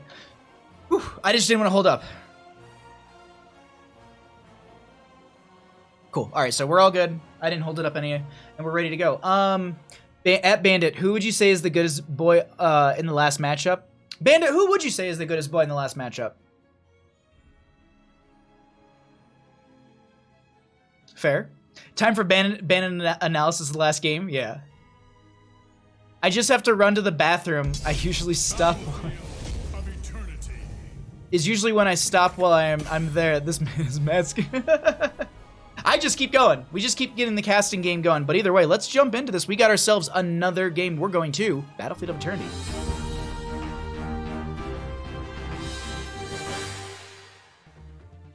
Welcome back to Hero. Sorry, Hero ShareBot. I just read that message as we were loading in, and I just started giggling to myself. Welcome back to Heroes Lounge S Division Grand Finals. We are in our fourth game in our best of 7 series. Can the members of Close to Death even up the score and make it 2-2, or are we going to be seeing the Lost Boys continuing further and take it 3-1, start to close out this series themselves? The Axed, thank you so much for the follow. I really appreciate that. For anyone who's wondering what the map bans were and any of that information, let's jump over really quickly and get that covered. The home team this evening for this matchup is going to be the Lost Boys. They had first pick priority as they won the coin flip. They banned out Alterac Pass, and that's going to be Tomb of the Spider Queen banned out by the members of Close to Death. Dragonshire was the first map chosen by Close to Death and lost by them. They opted for first pick for game number 2. That means that map priority and pick goes over to the Lost Boys, who picked up Sky Temple as the game number 2, and they won that. First pick priority once again for CTD on that game number 3, and Cursed Hollow was the map choice by the Lost Boys. Close to Death won it in a very good turnaround, and probably because of Wandering Keg, the best talent in the game. And so they are going to go ahead and first pick priority will go over to the Lost Boys because that's what they want. And now Battlefield of Eternity will be the map choice by the members of Close to Death. Just wait till we get to Game 7 and I spiel for half of the entire draft on that entire thing. But regardless, let's jump over back into our draft as we are going to be having an Ana and a Chen being banned out. No Wandering Keg on BOE this time, but Medivh and Sylvanas will be removed from the right-hand side by Close to Death. I seriously, Hero ShareBot, I love that. That's so good. Thanks for coming by. Best bot, I agree actually. You know what? I had my reservations about Hero ShareBot in the past, and I apologize, okay? Hero ShareBot, best bot. Nightbot, sorry. Alright, we're going to be having Anduin picked up on the left-hand side, and that's going to be a very early Alarak with a Greymane. We saw the aggression and the value that Greymane brought to the table last game. Alarak we've seen in previous sets being played by Keenan, so I would assume it's going to be them on that as well. And there's going to be the Tracer Tassadar. We saw this earlier today when Looking for Work went up against the Lost Boys. The Lost Boys played Tracer Tassadar in 2 of the 3 games. Tassadar actually got banned out at one point against them. And so this combo right here, we saw it got a lot of value. Talking Trees and Hosty are really, really synergistic and do well together. We're going to see if they're going to be able to continue to pressure out in this game. Let's see if we are going to be having... Okay. So it's just going to be banned onto the main tank. They want to remove that Diablo from the table, get rid of that push pressure into the game. I really like Close to Death taking away Greymane from the Lost Boys. I agree, Lunchbox. I agree. Rip Hydrate Bot. I actually haven't seen Hydrate Bot in a while. Where has Hydrate Bot been? See, this is a more normal draft. I mean, normal's relative in the Heroes of the Storm in the Nexus, but I can agree with you. We're focusing more in on a lot of these players with their stronger heroes. I think we're gonna be falling back into a lot of those strong hero duos. I mean, Hosty, I complimented him in the interview earlier that his pulse bombs were so on point. They were consistently being thrown out to heroes that were so low in health. Lily gonna be coming into this game with a Varian. Okay, I like it. And let's get our last 2 picks though coming out from the members of the Lost Boys.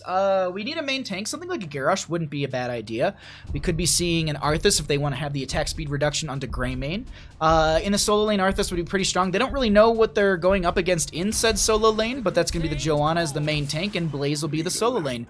I would say this is a strong front line, strong damage. It's a hyper carry on the Tracer, but still, we've seen that value coming out from the Lost Boys. Tracer counters. Blind and Taunt. True. Is there a way to enable hydrate bot? I believe it's a command. I think you have to be a mod or something. I don't know. I don't know off the top of my head. Sorry, Pokecheck. I don't know if I have any mods in chat who might be able to do it. They really fear it, and they come to counter with 2 picks. A lot of, oh my god, that's a lot of blinds and some lockdown for a Tracer. I like the idea of the Uther here, Tom. I agree. I think the Uther would have been just as viable as well. But I think the blinds from Lily and the blinds from Cassia is the synergy they wanted to go for. They wanted to really mitigate the hyper carry's damage, which I don't blame them. Like that's what a lot of teams would do. Blind plus taunt plus Discord strike silence is pretty rough for Tracer. Agree, Carpe. Agree, Bedlam, so much. It's the last little bit of tea I have. Sad. Oh, I have no mods? Uh-oh. Sweats and Twitch TOS. Alrighty, let's go ahead. So there you go. That's another thing I can add to my list of things that I do today. I'm also my own mod. Blind doesn't do anything to Tracer. Varian is bad frontline, so you're giving up having a tank for taunt, and Tracer can get even more play around taunt with blinks. We'll see, Epic Player. That's actually a very good breakdown and analysis. Thank you. Just 1v1 me at practice tonight. Mod Bandit Gaming. I need to make him a Twitch account. All right, let's get into the game here.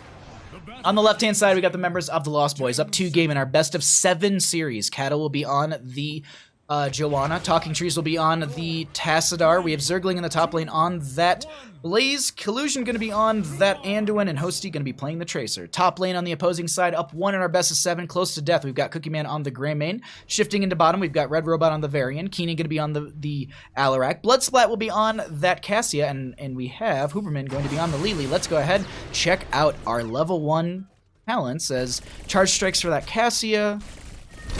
Sonic Storm for the Tassadar. We actually have the Neural Stim Pack for that Blaze. Anduin taking a lot of damage. Oh my god, they're almost getting the pick. Self-flash heal really quick. Wow. A lot of good early damage coming out, and they're actually forcing them really far back in this bottom lane.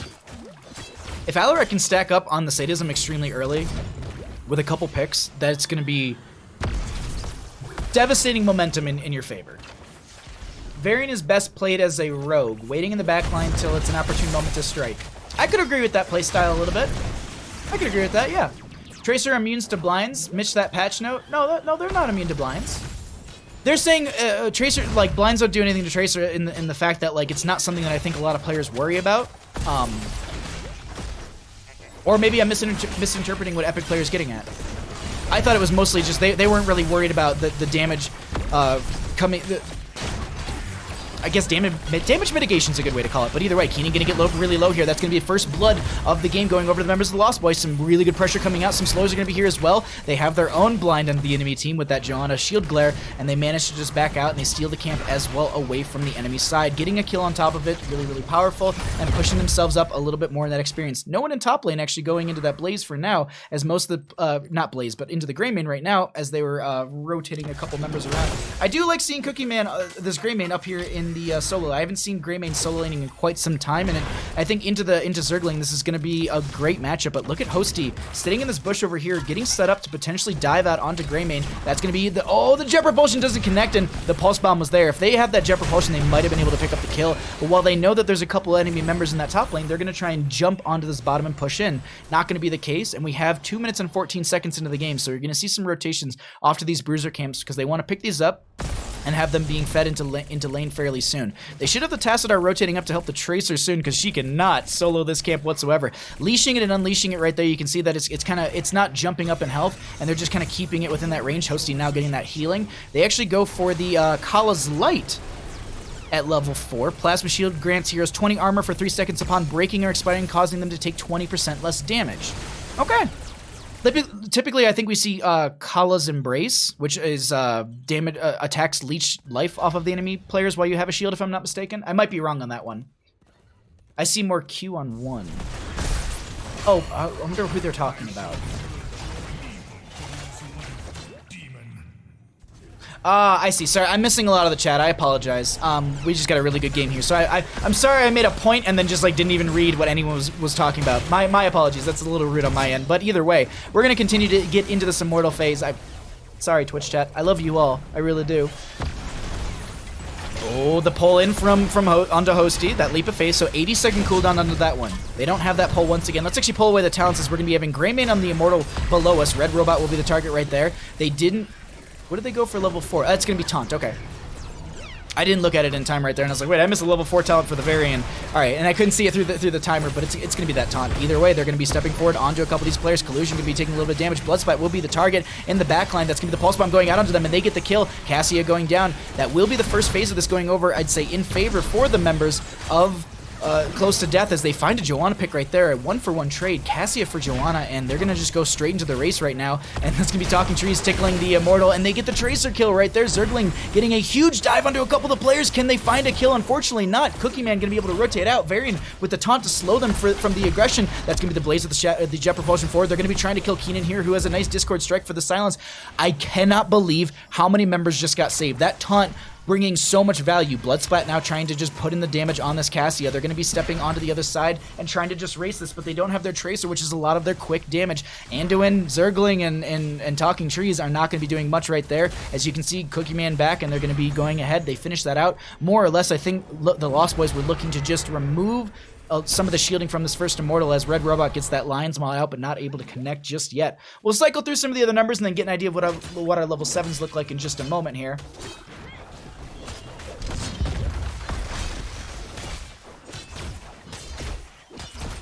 Okay. Greymane in top, Blaze in bottom, or Blaze in bottom. Blaze also in top, going to be matching out that Greymane. Nice use of the cleanse right there to make sure that they're not going to be pulled in by the Condemn. Taunt goes out onto Kato right there, holding him in front of the gate, but this is going to be the Immortal still attacking from range. You can see that kind of glow around them. That means that shielding is going to be still up. It just ends, so they move into melee range now, stepping forward onto this bottom lane fort. They should be... I think they might be able to get this fort here. They're actually not sieging in too much. Also, their Greymane's going to be in top lane. Blaze making a rotation down here. If they can get a nice Jet Propulsion AoE stun, because the Jet Propulsion, when it connects, has a little bit of a splash. See if they're going to be able to make a connection onto one of the members. Nice taunt coming out from the Varian. They're going to be able to jump onto one, focusing it onto this Cassia. Keenan very low, but they still find the kill. That's going to be the Sadism reset onto them. Bloodsplat so very low. That's going to be Hosty stepping forward, getting the kill stepping forward and getting the kill onto the Cassia, and Red Robot going to be a little bit low. Shield Glare goes out, and that's going to be it. Meanwhile, Greymane is going to take advantage of the top lane while there's no one up here pushing against them, and they say, cool, I'll take it on the front gate. I'll take out your lane sustain if I can. Or maybe they just go for the camp up here while they did lose a member in bottom lane. Yeah, they're just going to be jumping onto this. Oh, no, they grab it. Right as we swap over to Vision. So we do have the camp in bottom lane going to be picked up. Looks like Cattle will be going back and getting full on mana and health. We should be seeing an announcement for our Immortal fairly soon. It's a pretty low counter in that right. Cookie Man was working on this camp, and now Zergling stepped up onto it. Can they force Cookie Man off the point? It's no 10 talent tier here yet, and it looks like Zergling is going to be absolutely fine. Tracer did come up here as well. Pulse Bomb went out onto them, and the fire over the wall is going to cook Greymane. They're going to be going down, and that will be top lane getting sieged into. They're going to try and get some counter siege into this as well, trying to open this up for themselves before the Immortal phase comes up, but look at the rotation coming out from the enemy team. Sadism set to 90 on that Alarak. They do have the show of force, so if they can get these combos out onto these enemy heroes, they can stack that up 2% every time as long as they get the combo onto a hero within 2 seconds. And this is going to be Red Robot taking a little bit of damage. Nice Blessed Shield coming out. 10 talent here was hit very quickly here. I honestly didn't think they would have it for the siege, but they managed to get it. Half a level in front of their enemies, and pretty much the standards here. The only the only major note here is it's no Falling Sword Light Bomb. We are going to be getting the Blessed Shield, and it seems like maybe they'll use the Tracer, the Light Bomb on the Tracer, but look at this rotation catching the enemy team out. That's going to be Jet Propulsion forward. Light Bomb goes out onto Cattle, who just locks down one member. They're looking at Keenan over on the left-hand side, who's separated from the team. Joanna is going to go get taunted and taken down right there. Phase Shift going to be coming out from the Tassadar. They get the Alarak. 1-for-1 trade so far. Tank for Assassin. Red Robot trying to do work in this backline. They're not able to find much there as Anduin is going to be getting some good healing. Ball Lightning goes out onto a couple onto Zergling, and the Leap of Faith pulls them in, but unfortunately Blaze still goes down. Tracer tried to get the value, but the taunt goes out, and they get picked off as well. 10 talent tier on both of these sides, as there's a lot of good value happening between these two teams. Are just brawling it out, and I'm loving this. But now this Immortal is going to be getting shredded, and I think they're going to have to give this phase over. They might even have to give over the entire Immortal phase. Tracer is going to be up in 6. The whole transition, I think, takes 5 seconds. Woo! Pog slides indeed, Sailor Dovey. Pog slides indeed. That's my favorite. That is my absolute favorite when we see some good plays, just to look over and see Pog Slides in chat. Regardless, they're going to be stepping forward for the defense on the side of the Lost Boys. Everyone's back up and able to defend for the friendly team. We have the silence onto Cattle, who's going to be just pushed back. No one, actually, Tracer's going to be on that left-hand side, and they can see that that health is going to be falling rapidly from their Immortal. So now they're going to be saying, cool, let's step forward, let's try and take the enemy team. Cooldowns are going to be on a couple of the Light Bomb. They're going to be following up onto the Alarak. Counter-Strike does go out from Keenan as well. Bunker comes out from the Blaze. They're going to be looking to just at least anchor themselves onto the point and try and get the value from the Immortal, but that's going to be the Pulse Bomb onto Cookie Man, who doesn't go down. That's going to be the Jugs coming out from the Lily as well. They interrupt that from the Condemned. Cassia does go down. Look at Cattle. Is going to be trying to live through all this. I don't know if they have anything to keep them alive, and that's Joanna going down. 1-for-1 trade. An absolute just 7-6 in kills, and it's just such a back-and-forth game when it comes to the actual damage being put out. But with the Immortal being so in favor for the members of Close to Death, at least positioning-wise, this is just kind of a rough spot to be in, because every time you send Tracer back, they're going to step forward, and they're going to try and fight over this, and they're slowly whittling this down. Can they end up getting, can they get a bunch of kills onto this? Tracer going to be going onto Hooverman in the backline. No blinds available for now. That's going to be one clip of blinds going out from Hooverman. Cookie Man's going to target them. Razor Swipe's going to be coming out. They use the go for the throat as well, trying to get them. Cookie Man going to get hit with the Pulse Bomb, but they don't go down because the Jugs were available. Talking Trees jumps into the Archon form as well as the Red Robot getting low. But here's the thing. The Immortal is going to be low as well, and Cattle is back from death. 11-11 in levels, 7-6 in kills, and the second Immortal going over in favor for the members of Close to Death. Game number 4 coming out from Close to Death, looking real strong. They want to even out the score, and they're not gonna take this best of 7 series lying down. They're not gonna be just knocked out and take second place in a 4-0 fashion. The demon approaches the gates of heaven. Big Light Bomb incoming. Woo! I'm just catching my breath, honestly. Immortal moves in through this top. Taunt going to be going out onto the Joanna. Cattle's going to be needing to back off here. That's going to be the Chastise to lock down one as well. Fort does go down in top lane, and Immortal's still very healthy. Can they see Jhin beyond this front gate of the keep? They got a lot of health still on this Immortal. Gonna throw out a little bit of damage right there. Gonna have a Cattle stepping forward as well. Keenan gonna be getting the cleanse onto them. Counter-Strike is not up and available for 13 seconds, and they're gonna have does the Blessed Shield just rip there as well? Unfortunately, no follow-up just yet.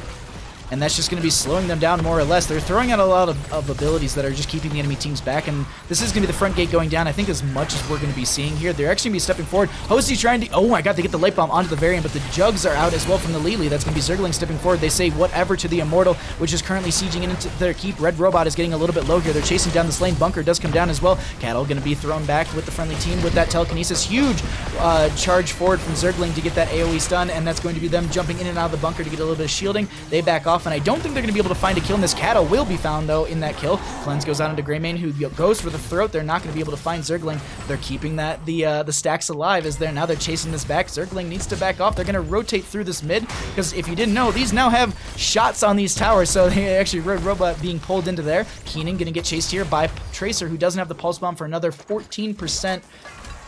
Ooh, such a back and forth. 7-7 in kills.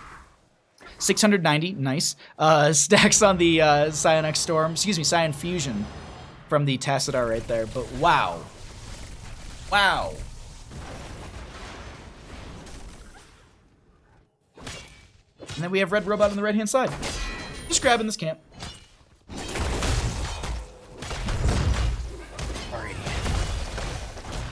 Oh, I think it's just gonna be both teams going for both these camps. That's really all we're gonna be seeing right now, and I don't think they know.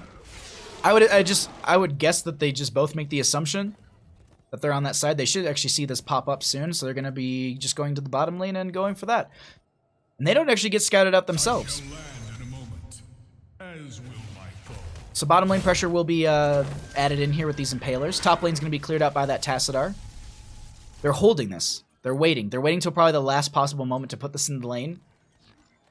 Oh, they gotta go quick? Okay. Oh, I thought the whole team was coming. I wasn't looking at minimap. I just saw the Variant coming in. I was like, uh-oh. But I think it's like Tassadar is trying to back off as well. They want to stack up that level 1, as well as I think the enemy team wants to try and get a pick onto Tassadar. Can they go for a wraparound? They do see that the enemy team is up here, at least popping up here. Fed Punk, thank you for the follow. I appreciate that. 14 to 14 levels. We are going to be seeing them step forward onto this. That's going to be the Oracle used by Talking Trees, trying to get that vision for the friendly team. And now they step further forward. The Chastise goes out, doesn't connect. Taunt onto Cassia, onto the Joanna right there as they go down. Bloodsplat getting a little bit low themselves. Cassia trying to put in the damage. This is going to be the ball lightning jumping from player to player. Archon is going to be getting some value. The healing from Lily is going to be very good, but they do get the kill. So 1 for 1. Tank for Assassin. Zergling trying to tank for the friendly team as Bunker is going to be going down. That will be the leap of faith pulling them in. Zergling is going to be taunted and they go down as well. This Varian getting so much value for the friendly team. Meanwhile, top lane, Sliver on this keep, 117 health on that keep right now as they're going to be forcing them back, and it looks like this is going to be another Immortal in favor for the members of Close to Death. These kills have been so consistent. Let's actually highlight some of the damage numbers really quickly. So Shaman Camp and bottom lane is stacking out quite a bit, so they're going to go ahead and get that cleared. Once they show down there, they're going to say, cool, let's go ahead and try and burn on this Immortal. Tracer is going to be as much as the races they could bring. Tassadar does stand there and put a beam on it, but that's really about it. And now Blaze is going to be out for the next 3 seconds. They back off. Look at Cattle's positioning, though. They want to try and jump into this backline a little bit, maybe set up for a pick, but they need to... Oh, no, Alarak going to catch him right there. Taunt goes out as well. Everything being used. There's nothing that saved. Actually, they dropped the Iron Skin as well, and they're going to be living for now. They make the rotation out. Really good play coming out from the friendly team, keeping them alive. Zergling is back. Can they force them back off of this? This is going to be Immortals sitting near 7,000 difference in health right there, and they're going to step up onto this. Cattle a little bit low. Jugs are going to be out once again. Cassia shredding through this. This is a lot of good damage. Ball Lightning jumps over to 2. A little bit of damage. We are still having a fight breaking out above us as that's going to be the taunt onto Tracer. Not going to be able to find a kill just yet. Joanna's going to be focused below us, and now Hosty is going to be trying to chase Cookie Man, and they may be making it out. Hooperman might be the next target as the blinds do come out. They're not able to get more of that finishing damage, and oh, the combo onto Tracer. Alarak gets the pick. They force them off, but here's the thing, they got a lot of value themselves on the side of Close to Death by getting that kill, and plus they have their 16 talent here over the enemy team, so Zergling is like, cool, I'll do the race, don't worry about it. I got this, everybody. If you didn't know, oh, this is Cookie Man diving onto Zergling. Will they be able to make it out of here alive? 33 seconds on the, ouch. No. Light Bomb onto Cattle right there, and that's going to be Cookie Man diving out. They're going to try and make their way back, and they managed to do it right there. 15 to 16 in our levels. They move back over to the Immortal, and this is going to be the 3rd Immortal of the game. Also picked up by the members of Close to Death. Really, really strong play so far coming out from them in this game number 4. They have awoken something, and they're ready to go. Gotta respect the Alarak. Seriously, that Alarak play so far is getting them tremendous value. Very well shielded Immortal coming in through the bottom lane. Top lane needs, like, literally a Lion's Maw would finish it out. I think they might be trying to wait to see where the enemy team is, and they're going to just send Varian to just go auto attack at once, and then maybe look for a flank onto the enemy team. No 20 just yet. Or not 20. No 16 just yet. There we go. No 20 yet for anyways. What's Alarak's sadism at? We'll actually rotate onto that in just a second. We got we're gonna look through some stats really quickly. After this stat screen, we'll see what Alarak's sadism is currently sitting at. Alrighty, Varian coming around. They did get the keep in top lane. Immortal is going to be losing its shielding in just a moment here, so that means it's going to start attacking from melee range. They take out all the sidewalls and everything and stepping further forward into the 16 Talontiers just around the corner, but they're not going to be able to find it just yet. Alarak sitting at 140 sadism. 140 sadism. Top lane or bottom lane keep is going to be going down as the Immortal will be taking that out, and I think they're going to be just going for the wave for the clear onto the Immortal. No step up onto the core just yet. I don't think they feel comfortable trying to end it just now, as we are going to be having them clear this out, but all the keeps are out. This is a really strong game for the members of Close to Death. He will rise again in time.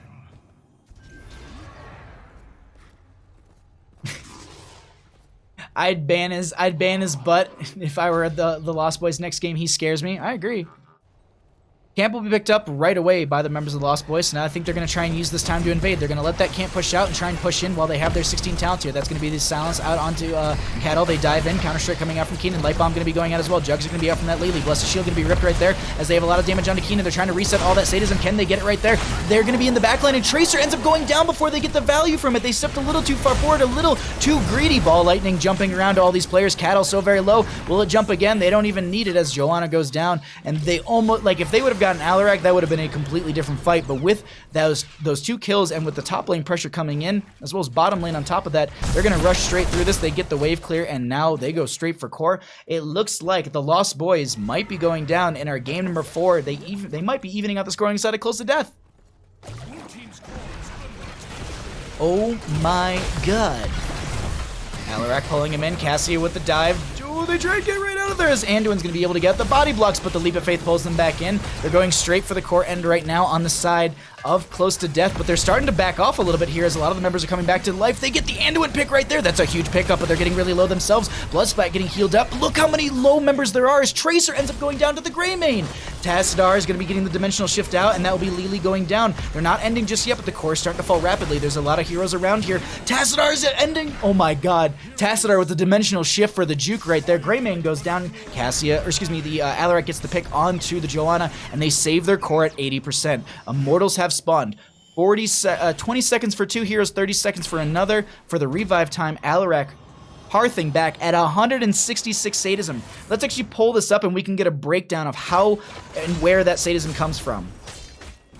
Sadism, so Blade of the High Lord, the 13 talent here that we're going to be seeing right here, which is going to be basic attacks against heroes increase the sadism by 2%, stacking up to 40%. It's lost upon death, obviously. We are going to be seeing, so it's 26% from that. Show of Force is fully stacked.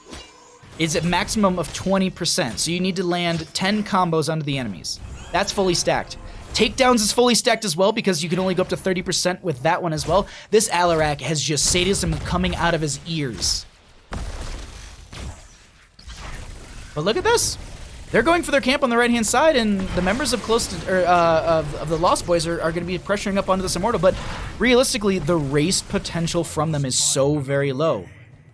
The halfway phase was still triggered by the opposing side. I'm just going to click on one of these keeps really quickly just so we take away that vision, or that little icons in the bottom left.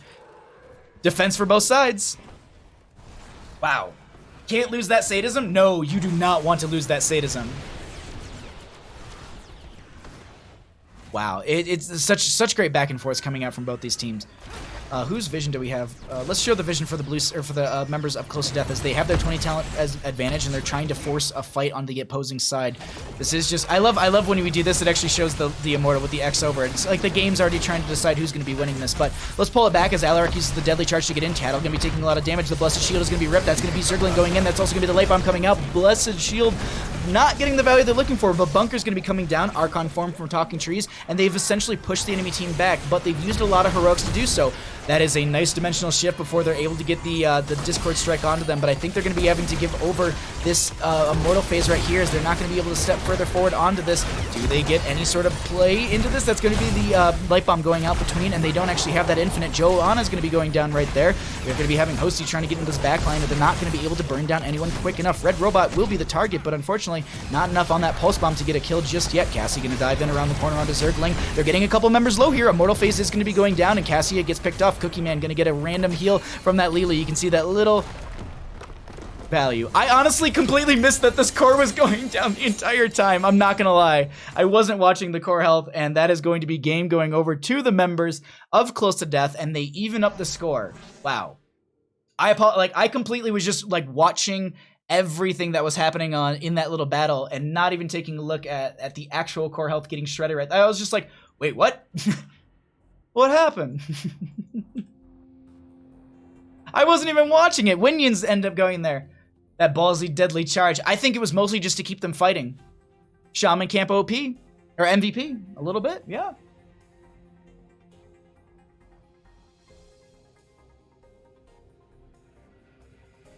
I thought the game lagged, to be honest. I actually thought so too. I was just like, wait, what happened? What? Dice on Sphere, thank you so much for the follow during that game. I really appreciate it.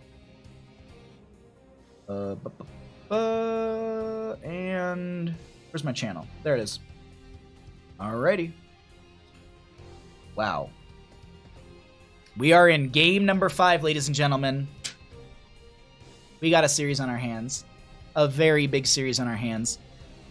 We're gonna see both these teams need to win 2 games in a row. The unfortunate thing is I actually don't have enough slots on my little UI thingy that I show maps on, so oopsie. Tass deals a surprising amount of damage, especially if he takes Archon. I agree. Look at the Tass that are hero damage. Alright, looks like we got a couple players gonna run to the restroom. And, well, wait, no, tell us what map first. Then you can go to the bathroom. That way we can get lobby going. I'm itching for this. I'm itching. I'm ready for more games. Can I have the map so I can make them out? Yeah, they probably already walked away, I would assume. Alrighty, let's pull this back. Woo! Really, really good series on our hands right now. 2-2. In our best of 7 series.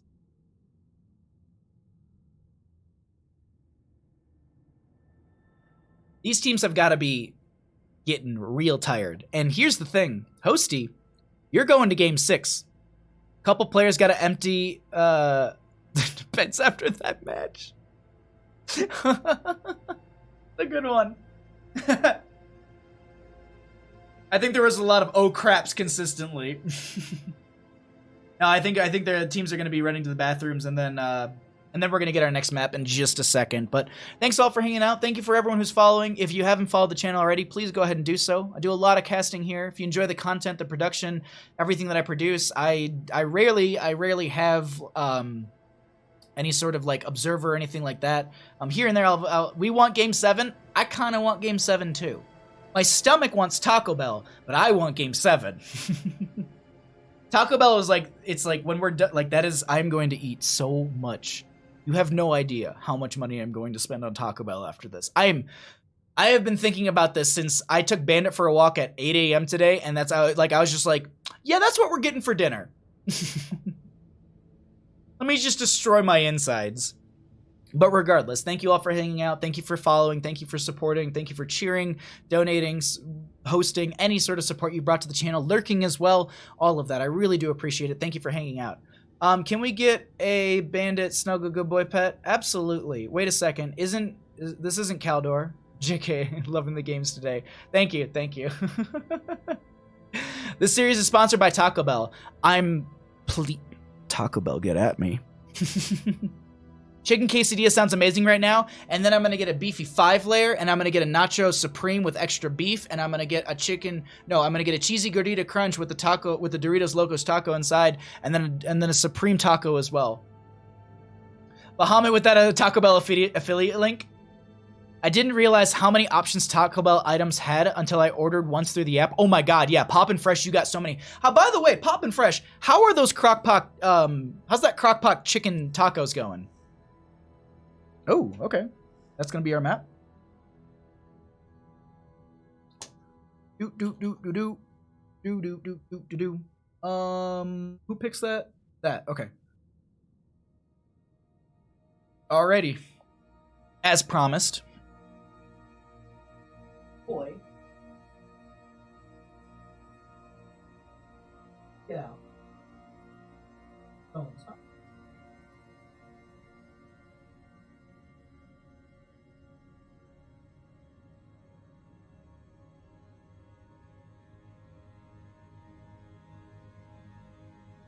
Alrighty.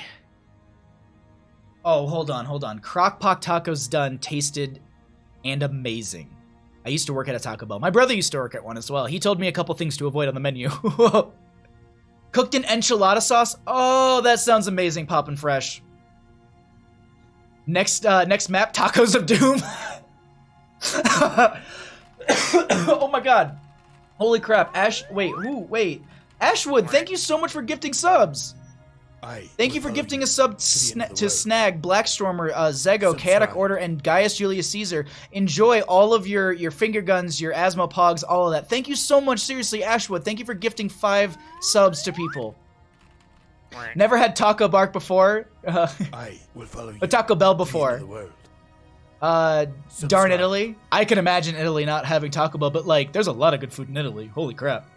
You're not missing out on anything? No. I mean, if I was a smart boy, I would go to Jalisco's, like the local, like little, like mom and pop Mexican restaurant. But the big thing is, like, if I go there, it's a really long wait. Plus, nobody door dashes Jalisco's, which is really frustrating. And you can't call ahead because they don't answer their phone because they're so busy. But seriously, Ashwood, thank you so much for all the gifted subs. I really do appreciate all the support. Thank you so much. Thank you everyone who's gifted subs and supports the channel. I love you all so much. Thank you. You don't have to do this. Like, thank you. Thanks for making my Sunday more fun. Thank you for being here, seriously. You're amazing. You're all so amazing. You beautiful humans. I will follow you Seriously. to the end of the world. Subscribed. I honestly, I can't thank you enough. I really can't. Like, thank you. You blow me away. Thanks for the rest. We'll be back momentarily. Wait, are they just now going into their break?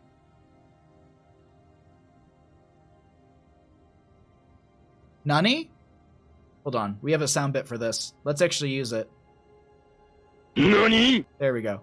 God, I love stream decks. Oh crap, I got a sub. I got an awesome beard IRL and in chat. There you go, Zego. Enjoy it. Thank you for sharing your push to the top. Are you talking about me? You're a beautiful human. Thank you, Tarzan. Thank you. Taco Bell does taste good, but it's the exact same way that smoking a cigarette makes you look cool. Yo, smoking cigarettes doesn't make you look cool. Eating Taco Bell makes you look cool. Don't smoke cigarettes. Eat Taco Bell.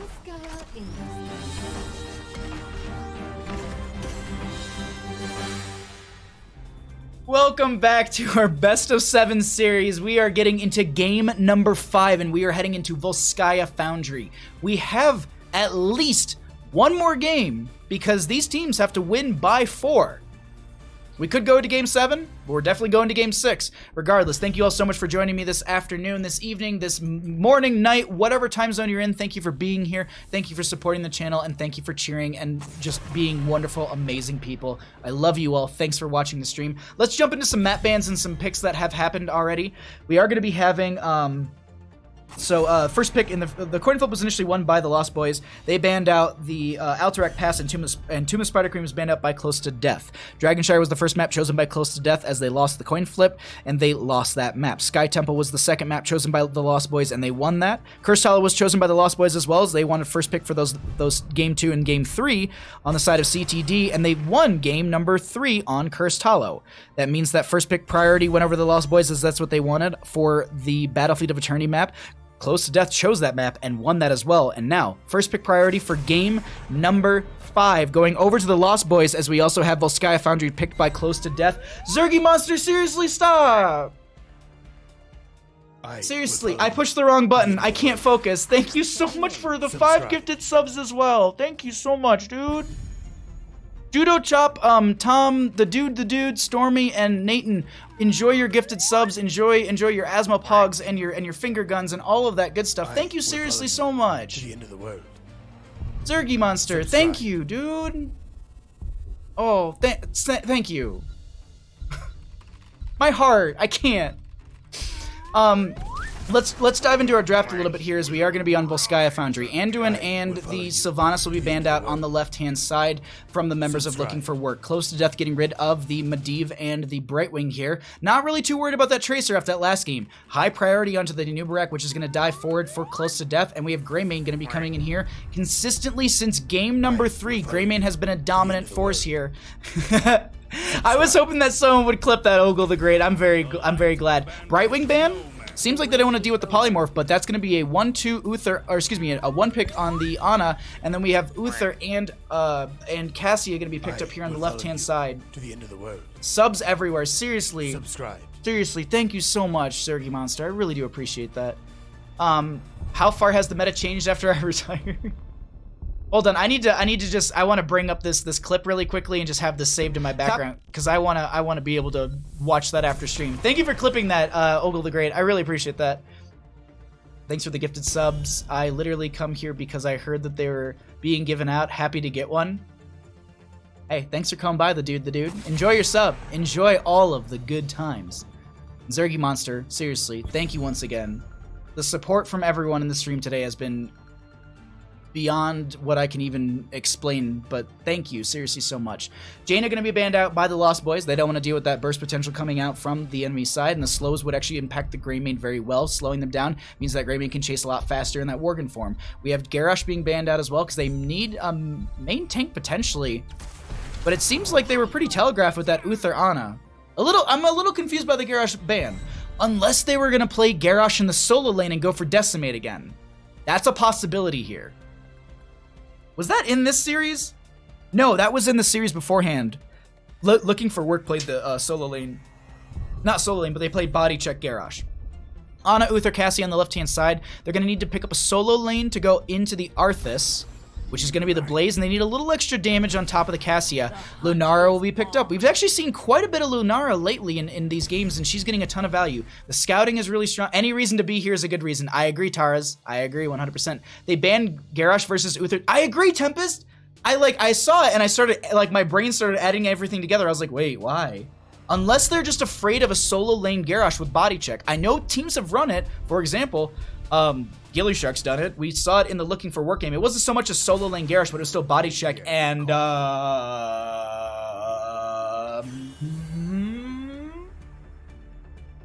what? Lauren, if you're watching, I'm sorry. Here's your warning. It's not Ginger Dread, but still. Here's your warning, Lauren. Greymane gets the talent that adds 30% damage on slowed OP with Arthas. I agree. I agree. This is such a strong, this is so strong from both these teams. The Nazeebo is a big outlier for me, I'm not gonna lie, because that means that Close to Death is saying, we want to play a post-20 game. And if we're going onto any map that's gonna be going post-20, well, Sky Foundry is definitely one of those maps. Yeah, exactly. Nexus Think. I'm excited for this Nazeebo, but they're definitely, they're stating kind of how they want to play this game. They want to play post-20 because the Nazeebo really spikes around then. I mean, and now on the side of if I was playing on the side of the Lost Boys, I'd be like, cool, we beat them before 20. As long as Nazeebo doesn't hit that 20 and gets that huge power spike with the Vile Infection, might be, I'm not saying like post-20 they win the game, but the fights are going to be a lot more difficult to deal with. Granted, they have double support, but one of those supports is the main tank anchoring. Let's find out here. We got ourselves into our game number 5.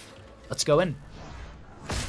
AFK in the core, we've got the members of the Lost Boys. Hosty going to be on the Cassia, Collusion going to be on the Ana, Talking Trees will be on the Lunara, Cattle will be on that Uther, and Zergling rounds out the draft for the Lost Boys, who are up 2 games in our best of 7 series on the Blaze. On the right-hand side, up also 2 games in our best of 7 series, we have the members of Close to Death, who have started the reverse sweep.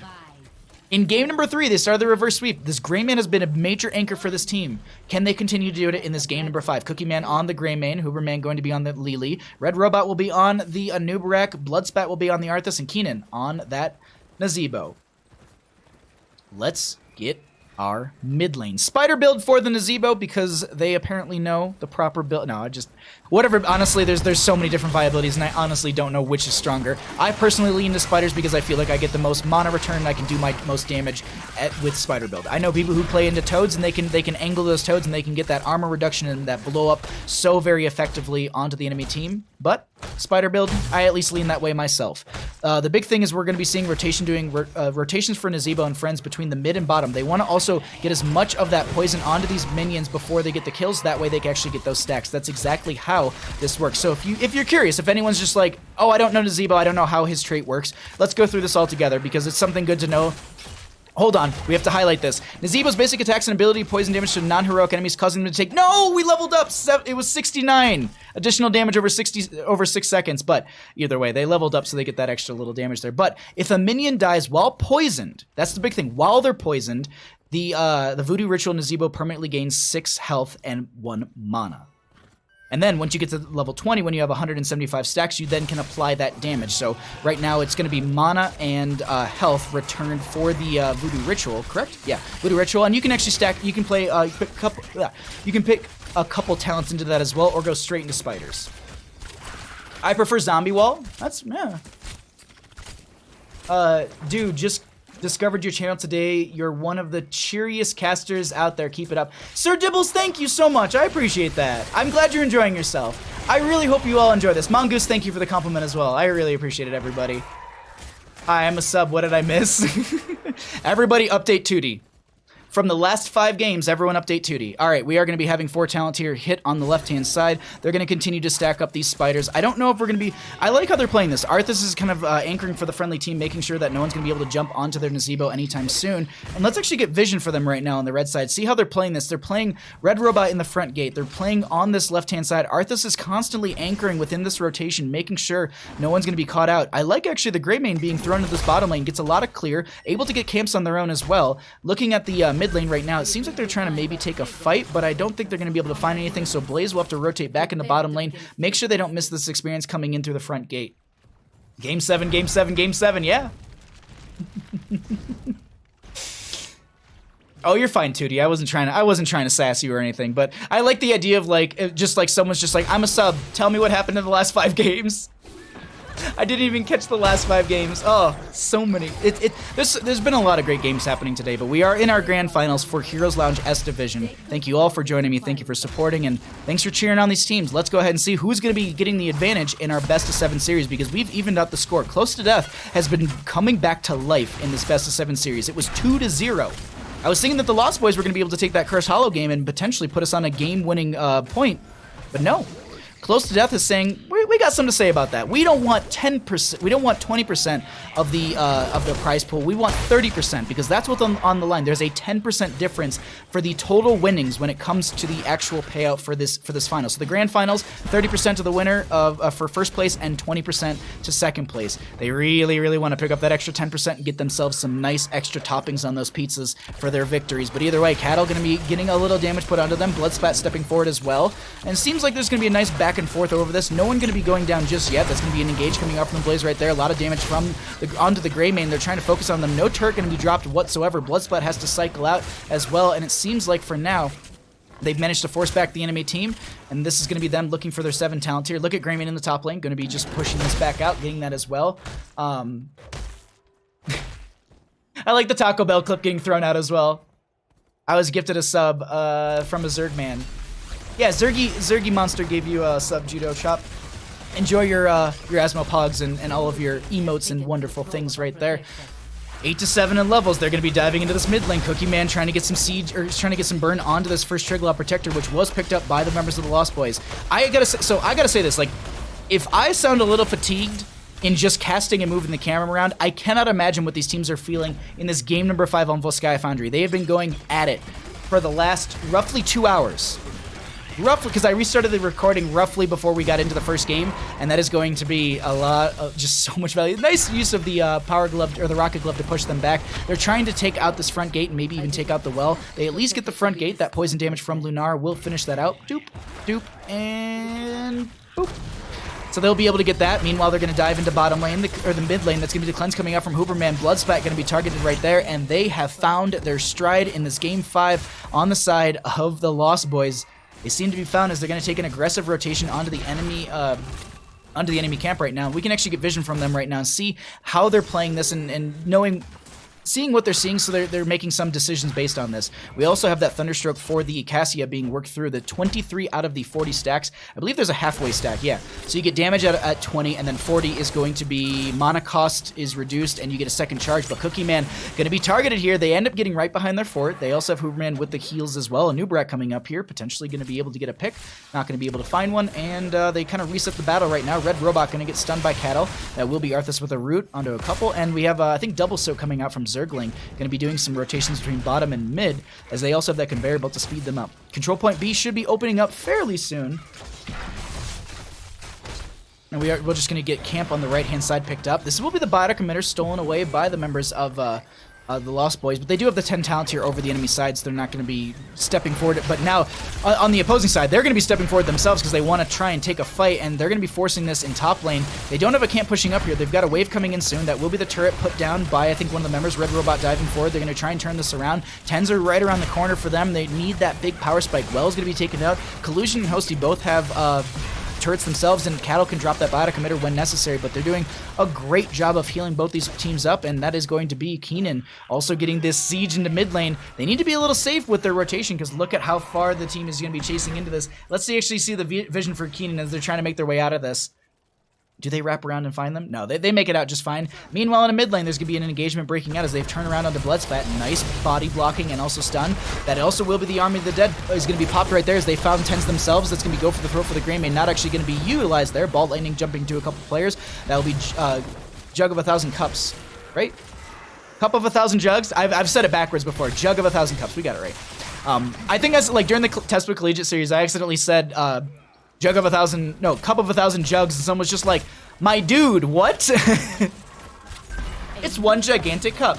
Either way, that'll be utilized right there, and they're going to have 38 seconds onto that one. Arthas does have the Army of the Undead that was utilized. They're going to actually try and invade onto this. Kettle has the Biotic Emitter, will have the Burrow Charge onto them as well. They could drop that if necessary. D-Shield just self-cast on themselves, and that might have been everything they were going for. They might have been just trying to pull that out of the Uther. That's going to be a 90-second cooldown if I'm not mistaken, and they won't have that for the next engagement, or at least majority of that. 78 seconds onto that one. Free Spooter Dings on the robot. All the Spooter Dings. What's up, Bandit? You okay, bud? It's that time of the day again, much like yesterday, where he's getting antsy because he wants to eat.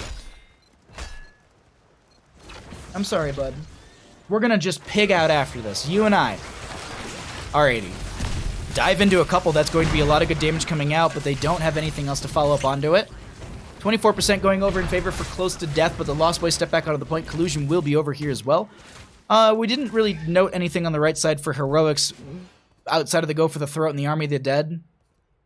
But it's pretty much standards across the board. You have the Cocoon, the Web Wrap, if you will, however you want to call it, Gargantuan from that Nazebo. Meanwhile, Nazebo's going to be working through their stacks. Now, this is something that I've actually... I've talked to a couple players about, and a lot of people play this differently. And the way that I've heard people say, you know, get 10 stacks. There's like a minute or something like that. I've heard Dunkstick was the one who actually told me this, and I agree with it the most. I think it gets the most value. You get 10 stacks per level. So you're just matching that level speed, because by the time you get to 20, you should be sitting at 200, which will mean that you're going to be... Sorry, I'm just clicking on the fort to get rid of our little stack on the left there. But when you're at level 20, you'll have 200 stacks roughly. It also gives you a bit of a 15 stack window, or no, excuse me, 25 stack window, because you need 175 to finish out that quest talent. So they're on pace, though. They're very much on pace. 140 stacks for the Nazebo right now, doing work in these lanes. They also need to soak up that 13 talent tier. Biotic Emitter has a bit of an engagement breaking out over it. Let's see if they're going to be able to steal this away. That's going to be Jet Propulsion forward. Ball Lightning jumps onto a couple players. That's going to be Jugs coming out from the Lily as well. Biotic Emitter will be dropped. A new Breck with the Burrow Charge out. They have the Biotic Emitter themselves, and they drop it into the back lane. They're going to continue to fight into this, and this is such a tight corridor fight. Seems to be actually going really... Oh, wait. It's going to kind of go over in favor for the members of Close to Death, but they end up getting the Uther kill. Ghost heals are going to be out for a couple seconds. Look at all these turrets just being dropped right here. Red Robot. So very low. The poison from Lunar is getting a lot of value, and Ghost Uther just goes down, so the healing was so very impactful during all of that, and they managed to get the Anub'arak picked off. 1-for-1 trade. Uther, I guess main tank for main tank in a sense, because Uther is the main tank right there. We do have Bloodspat, maybe. Okay, I thought they were going to grab that camp, but I think they're just going to go for the clear into that lane. Nazebo says, cool, I'm just going to go ahead and just rotate through lanes and continue to get experience and poke, and soak up for my level, my baseline. Whew, I can say words, I swear. Bahamut used a wrong word. Lulz, because I have never used a word incorrectly. I don't even know what I missed right there. Oh, Ball Lightning? Is it not Ball Lightning? I thought it was. My mistake. I'll check on it once we cycle back to the objectives. Or the heroics. Either way.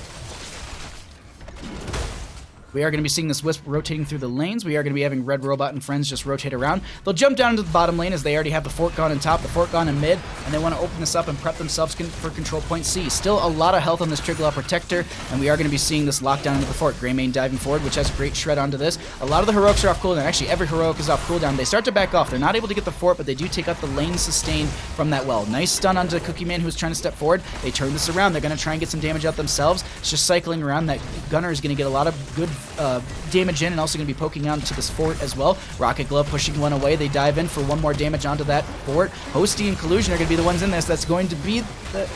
We're going to call it Ball Lightning because I don't give a crap. And that's going to be going out onto a couple members. Collusion not able to get into the bunker in time as they go for the throat. Got the massive value for them. That's going to be the jugs going out from the Lily, and that's going to be ending right there. Those cups healing so very much. But meanwhile, Hosty is going to be pushed around by Bloodspat. The rest of the team is going to be jumping down here as well. They actually see Red Robot, and they get one stun right there. Let's take a look at this. What is it called? Ball Lightning. What? I'm confused. It's volleyball, you fool. August Sun, what's up, dude? Thanks for coming by. I'm so confused. Anubarex stealing the Biotic emitter camp was huge. I agree. I was actually really surprised when I saw him tunneling away with that, and I was like, you cheeky butt.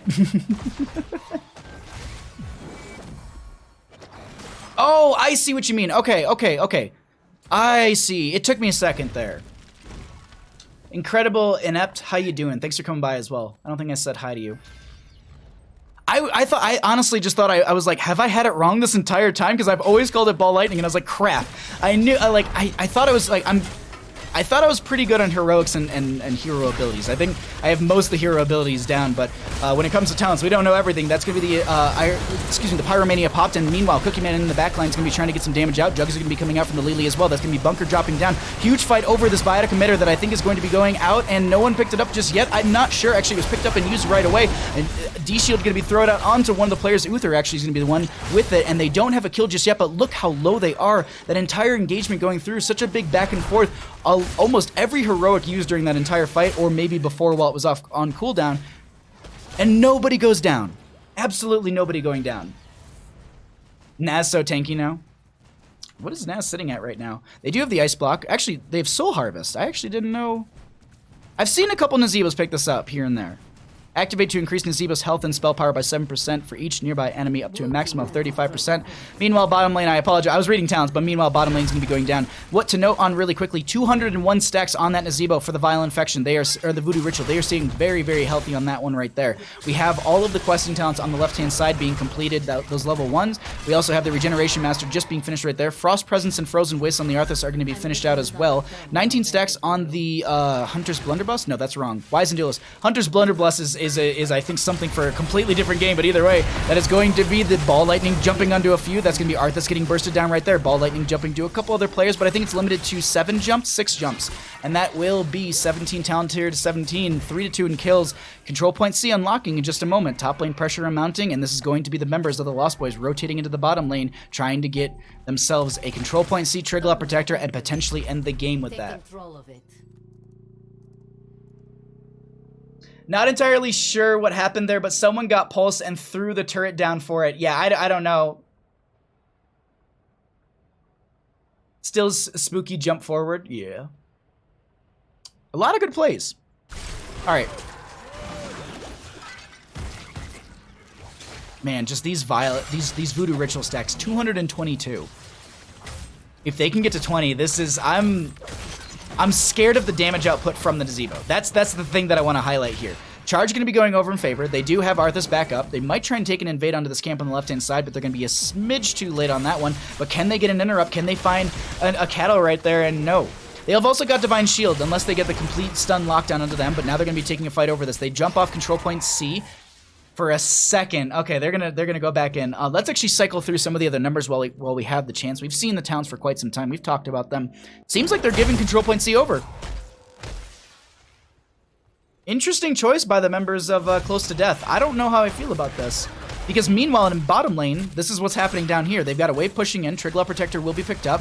They are not going to be hearthing through top just yet. They're just sieging straight in. Triglav Protector being walked in by the Blaze. One of the members can jump in as they get there. Talking Trees will be sieging in as well, getting all these autos in. That's going to be top lane fork going down. Uther going up here to try and get them to stop from the hearth. I really like that play right there. Cookie Man is the major one you want to focus on, and they still have the Divine Shield as well. They're just going to be battling it out right now. We'll keep an eye on that, at least on the health bars. I'm just going to try and do my best. But Uther can go back and forth and keep stopping Cookie Man from the hearth. They've also got that turret. Trigla Protector stepping beyond that fort, and now they're going for the core. They're going to be trying to end it right now. 19.5 in those levels. Can Cookie Man get the hearth?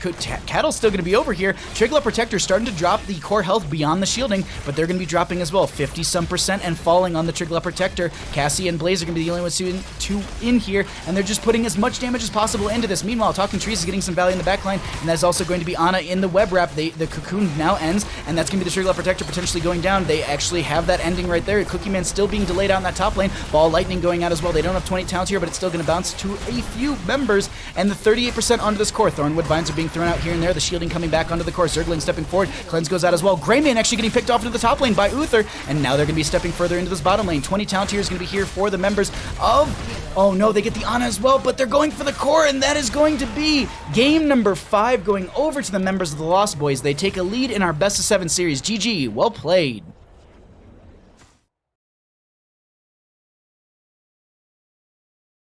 Wow.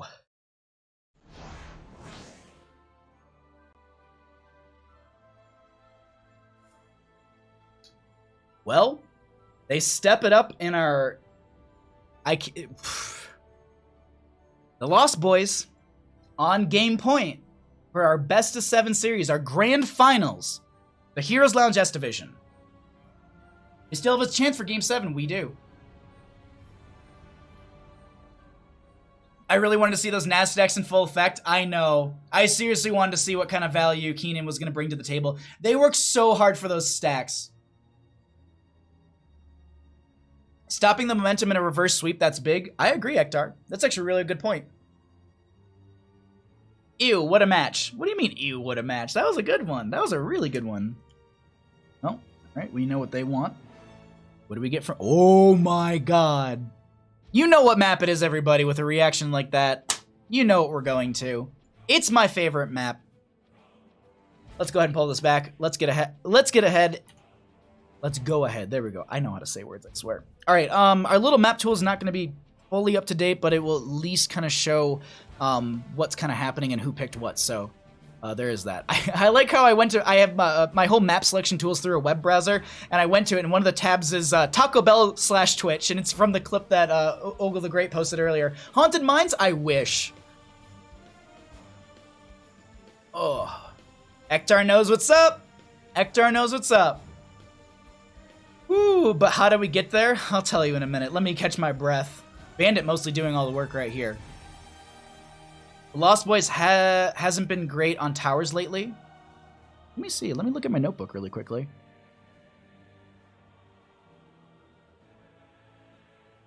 I'm trying to remember how the first game versus Looking for Work went. Because the Lost Boys, I feel like, did pretty good on that map. They actually played Towers of Doom in a game 5 yesterday against Close to Death. So yesterday, in our second best of 5 of the day, the Lost Boys went to reversing Close to Death, and they took it to game number 5, which I'm really happy about. That this is our final matchup. Not to say like I would want, and like I'm not saying like, oh, any other team wouldn't have been as good, but like I really like the matchup we have. I think these are really strong teams. They've put so much on the table right now, and so much is on the line. We know the lobby. Do I have a lobby? There it is. Okay, it just came through. Lost Cavern, yeah.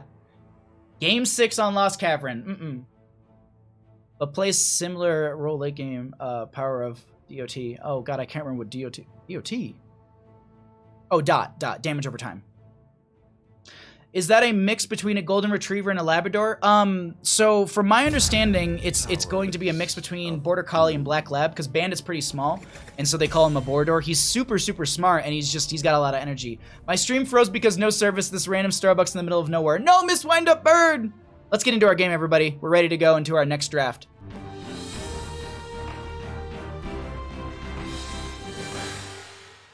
Alrighty, everybody, we are in game number 6. We're going into Towers of Doom, and if you're sitting at home and you're like, whoa, how did we get here? I got you. Alrighty, we can see the pure chaos that is this screen right now. I need to make, I'm gonna design something here soon. I have to learn how to do this myself. or just talk to Weenus and just pay him a ton of money to do it for me. Regardless, Alterac Pass was banned out by the members of the Lost Boys. Tomb of Spider Queen was banned out by the members of Close to Death. First map was chosen by Close to Death and lost by them. Sky Temple was chosen by the Lost Boys, and they won that. Cursed Hollow was also chosen by the Lost Boys. They lost that. We had Battlefield of Eternity chosen by the members of Close to Death, and they won that map. So we had Volskaya Foundry chosen by Close to Death, and they lost that. Such a good back and forth, as Towers of Doom will be our final map. Sorry I don't have any sort of signifier for that one, but Towers of Doom is our game number 6. Shadonas, thank you for the raid, or for the host. Thank you for bringing everyone over here and just making people aware that we got a great game number 6 coming at you. Sorry, I have a ping over here. Oh, it doesn't matter to me. Okay, never mind. And thanks to everyone who joined the Discord channel. I appreciate that as well.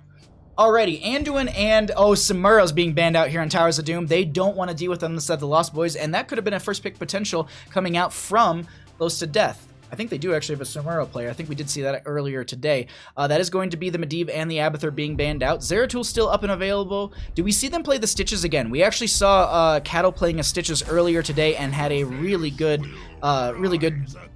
match on that and did a lot of great work for the friendly team. But Greymane and Joanna will be picked up here. This will be the first time since the Cursed Hollow game that the members of the Lost Boys were able to pick up a Greymane. Oof. Game 7 will be played on Infernal Shrines if we get there. That's pretty good. Most map...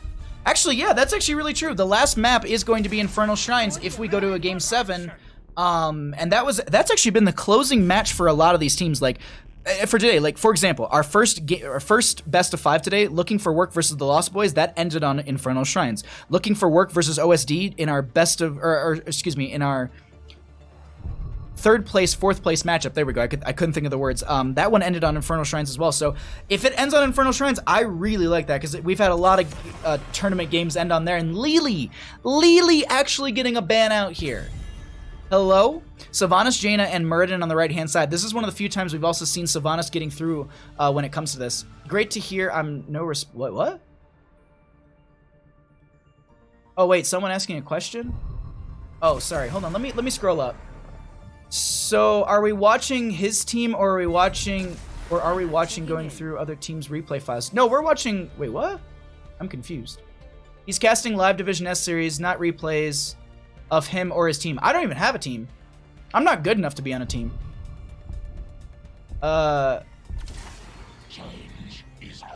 There's no response from even either of those in the channel? I'm confused. Okay. Oh, yeah, no, there's a delay. Oh, there's definitely a delay. There has to be. Literally by the league rules, I have to have a delay. Sorry, yeah, if that wasn't really clear. No, it's okay, cool. It just, I was really confused by it. Hey, Bahamut Gaming, I hope you're having a wonderful day and an even better stream. Thank you guys, Julius Caesar. I am having a wonderful day and a great stream. Thank you all for being here. We have been going for 7 hours and 25 minutes. We have been really putting in the hours on this tournament. We're at I think it's 17 hours of total casting time. I'm not good enough.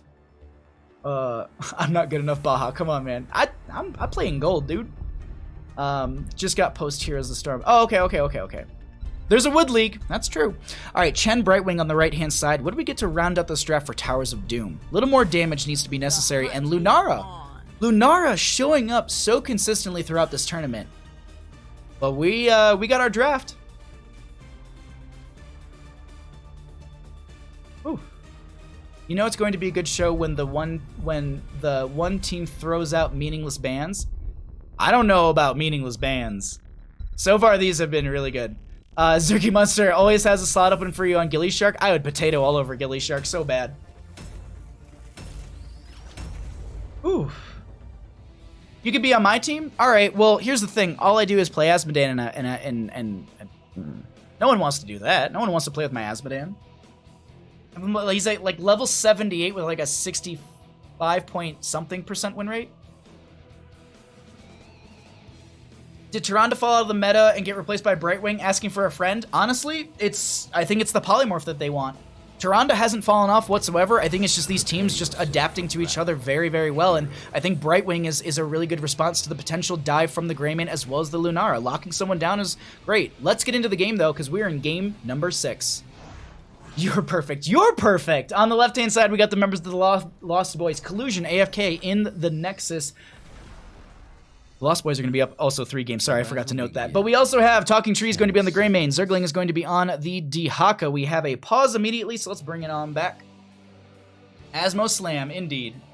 Tronda hasn't been played much, but she's still strong. Haven't seen people playing Brightwing as much at all before this weekend. This is NA meta. You're perfect.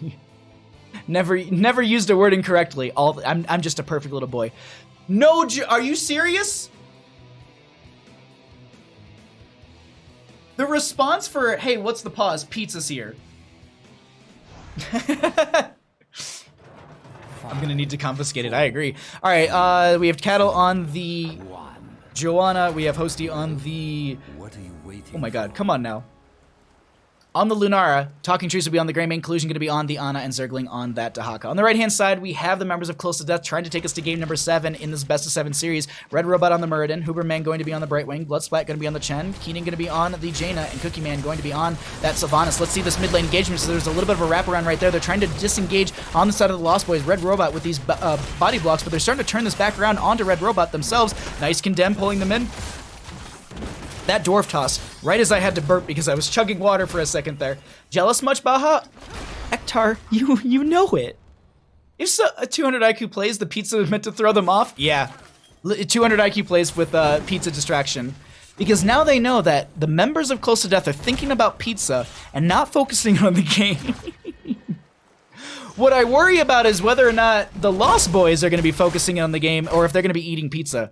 Because I know this, whenever I've had pizza, I have died way too many times because I'm just like, well, I could be dead and eating pizza, or I could be helping my friendly team. Cattle going to be anchoring for the friendly team, stepping up into that bush over there. Not so much anchor as just also checking out. Oops, I thought I got that button pressed. There we go. Because the one thing I wanted to show right now is you can see the vision going out from either of these sides. These are going to be the camps pretty much going over evenly, and they'll just rotate them back into the bottom lane, try and get the clear. Cookie Man with the Sylvanas should have some decent push pressure.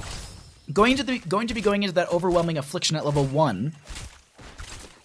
So just going to get some slow and a little bit of percentage-based damage onto the some of those higher health pool heroes. We are going to be having Zergling into Bloodsplat in that top lane. We have actually Jaina rotating up here as well. Let's see if they try and make a play with Keaton here. Zergling will be backing off. So really quickly, I want to show what Zergling's vision looks like. They have no idea that Jaina's up there. They know that they're missing in the bottom lane. They definitely know that they haven't seen the Jaina or had it called out in a while. Going to be doing a little bit of double soak here as Jaina's actually snuck their way onto this siege camp in the top lane. Really, really good. And they can solo this easily. You can see that they're kind of making this rotation. This is something you do in your own game. This is called your A move. You auto attack, you move. You auto attack, you move. You auto attack, you move. So you're not going to be getting hit by those by the pumpkin sappers whatsoever. And now we have Dehaka back into the top lane. They're going to be checking this camp, but it's a touch too late. They're going to turn around before they even go into the bush because they know that there's someone there beyond the Chen. Tongue Drag goes in, and they're going to pull the Chen into the front gate. Going to take a lot of damage. That is going to be the stagger being used by the Chen as well. Going to drink through a little bit of that pain. Meanwhile, in mid lane, Red Robot might get caught out by a couple of these players as Talking Trees just wants to siege into this. They want to open up the lane and have a bigger chase potential. Red Robot needs to play this a little safe as they're gonna get a little bit low right there. They might have their well up and available. Don't know for sure as Hooperman will be in bottom lane by themselves pushing this out. Phase shift went out from the Brightwing into the top lane, just going to be moving themselves back up there. We do have a triple altar phase, the first one of the game here, and they're going to be just rotating around the map. Seems like left and right will be kind of played between the two globals, but I think Zergling should be able to have their brush shock up and available to be able to join into the friendly team. Look for them to go for a flank onto someone in this backline. That's typically what we do see. They're going to go into top lane, keep soaking. I think they'll be showing up here too, so the enemy team knows that Dehaka's in that top lane. I think I don't have the vision set up, but you can see right there on the minimap there, showed there for a second, Brushstock coming in. They're now going to be trying to go for the play into the backline. Cookie Man will be the target, the Tongue Drag goes out, but the Polymorph is going to be there as well, stopping them for now. Cookie Man will be just forced out of this, and there's going to be a bit of a fight breaking out below us as Cookie Man has continued to put the damage onto Zergling. Now Hosty stepping forward, going to be trying to respond to that in kind. We do have this, so I'm just trying to click on someone without any sort of questing or marks onto the enemy players. Cookie Man low here. They're going to be stepping a little far forward, but that's going to be the Iron Skin popped just in time from Cattle, who's able to make it out alive, but barely. Bloodsplat kicks out. Tongue Drag goes out, but it doesn't connect. Keenan going for the channel on this. Will Hosty have the Polymorph, and there's some burst. They're going to step forward onto them, and now they have Cattle coming back in this after tapping the well. Look at Collusion's health. They go down first, and that's going to be blood going over in favor for the members of close to death, and they're all so close to death. Muradin going down. They're going to step forward with Cattle, and Cookie Man so very low. A shield glare will confirm the kill, and they actually end up getting said shield glare. 3 for 1. Ana going down. Channel going out in favor for the members of the Lost Boys, and they end up getting 8 shots in total into the core of Close to Death. 36 to 32 in core health. 7 talent tier will be right around the corner for the members of Close to Death as well. Let's look at some of the other numbers, some of our early game numbers for damage, experience, as well as the healing so far. Sapper Camp on the right-hand side is going to be stolen away while they have the little bit of an advantage. Going to open up bottom lane a little bit as well. The big thing to note here, and I'll always do this because in case anyone just doesn't know, hold on, wait, fight going to be breaking out. Phase shift in from the right wing, coming in through that mid lane, but actually it's not going to be happening. There was a tongue drag from the Dahaka in mid. I was watching the minimap, I was like, this is going to be an interrupt. I love this. You can hear that laugh across the map as well. That's going to be the boss spawning at the 5-minute mark. Third win, Muradin doesn't need a well. That's fair.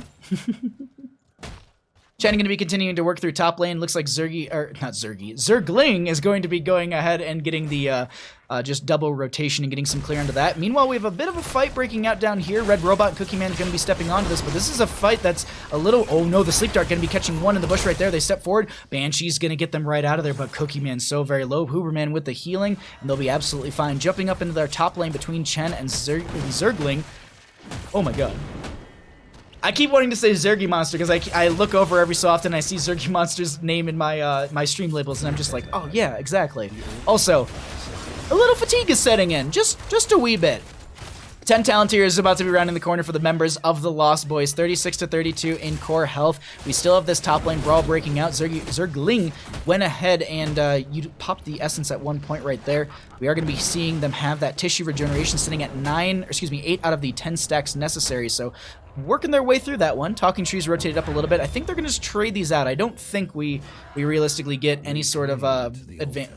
Oh, actually, hold on. Talking Trees and friends want to step forward because they have the 10 talent tier advantage. Can they have one shield glare? Curse Bolt goes out. The blow up onto Jane is so effective. Look at the brush shot coming in from the Dahaka. Cookie Man and Brightwing are going to be over here. Huberman is trying to make their way out. Leaping Strikes came out. That's going to be the Ana with the Eye of Horus as well, keeping the friendly members alive in this tight corridor where they're all going to be stacking up. Huberman able to make it out alive just fine as Lunar was throwing out that damage, but that's going to be an aggressive posture coming out from the members of the Lost Boys, and more aggression coming out as they have stepped up onto the boss. They don't have their 10 talent tier yet on the opposing side, so no use of a Wandering Keg or even an Emerald Wind from a Brightwing, regardless of me memeing or not, but Wandering Keg would force them off this point. I doubt we'll see that here. I think this is more of a brawly map, and we're going to be seeing the Storm Earth and Fire. The other factor, too, is I'm sure Bloodspat would love to keep that Wandering Keg Chen at 100% win rate. 36 to 20 in core health, and we are going to be moving on into our... I'd say we're definitely in our mid-game, early mid-game right here. I'm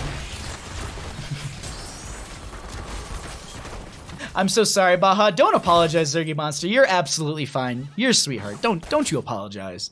11 to 10 in talents. We have 5 to 1 in kills. There's a little bit of an invade going on to this camp, or at least attempt right now. Keenan going to be forcing back Posty. Gonna throw some poison damage onto them as well. They're sharking around like they want to try and take a fight on the opposing side. Iron Skin will be popped. Gonna get that regeneration globe. They'll be able to get right out of there. The other thing to note too is that the tissue regeneration was finished out on the Dahaka, so they have health regeneration up by 4, up to maximum 40, and the essence up to 10 as well. So just a little bit of buff on that. But while we have all that happening in top lane, Brightwing is going to be going down. I don't think the Brush Shock was up and available, and they managed to get that pick right there. Zergling and friends will go ahead and try and grab this camp and force that into bottom lane. They do have the half the gate still up, so they're not going to get major value with that. But they will be able to push these in. Single altar will be popping up. If they can get the conversion onto this, that'll put the enemy core to 15%, 15 core health if they're able to get the conversion and also get this bell tower. We do have the Jaina back and available for the fight right now. Water Elemental's on a 12-second cooldown. Brightwing does have the Blink heals, Polymorph, and so much damage onto Zergling, who's going to be able to make it out alive. And Jaina gets turned around on once again. Zergling able to make it out with a sliver of health, burrows and pops the essence. Red Robot gonna have to get some healing there from the Brightwing. They're a little bit low themselves. Third Wing will be proccing, and if anyone wants to know, that's gonna be some extra threshold for that healing. Meanwhile, Channel coming out from Zergling. They're gonna be trying to go for this denial. Let's see if they're able to do it. They're down a talent here. It's all in right now. Leaping Strikes from Brightwing. Chen is gonna be popping that Storm, Earth, and Fire, and the Lunar are getting bodied by a bunch of pandas. Red Robot gonna get a little bit low themselves. That isolation is gonna be getting them some great value right there, and they managed to push him back. Cattle's going to have those Blessed Hammers cycling around, which will dismount a little bit. Cookie Man going for the channel right there. That is going to be Curse Bullet going out. Can they get one Shield Glare? There's going to be one right now. Cattle has no mana. Zergling so very low, going to pop the Essence as well. They need to make their way out of here. They don't have a Dark Swarm to get out, because the Dark Swarm allows you to move through enemy members, and I don't think they're going to be able to delay this out. Brightwing with the phase shift in, and they're going to back off. They don't... It's just, they're so low on mana, so low on health, they have to give that over, and so they bring it back a little bit here. Gonna put some damage into the enemy core. Dahaka will be clearing out the top lane. They decided that it's just going to be lane pressure going. It's a little bit too much, and this bottom lane's going to be opened up. Curse Bolt goes on to Keenan. Look at the consistent focus onto Jaina every single fight. Three fights in a row, Jaina has been the apple of their eye. Let's actually get the... Hold on, it's number 7. There we go. So we have 3 kills for, oh my god, there we go. Deaths on the Jaina right there, but Sylvanas Cookie Man is going to get a spear thrown into them, and they're going to be going down as well. 13s will round in favor for the members of Close to Death, but staggering out these deaths is starting to get a lot of momentum and a lot of experience advantage for the enemy team. Speaking of experience, we can actually, that's healing Chris. There we go. That's going to be the Lost Boys, with a huge 5,000, roughly 5,000 experience coming in from hero kills in their favor.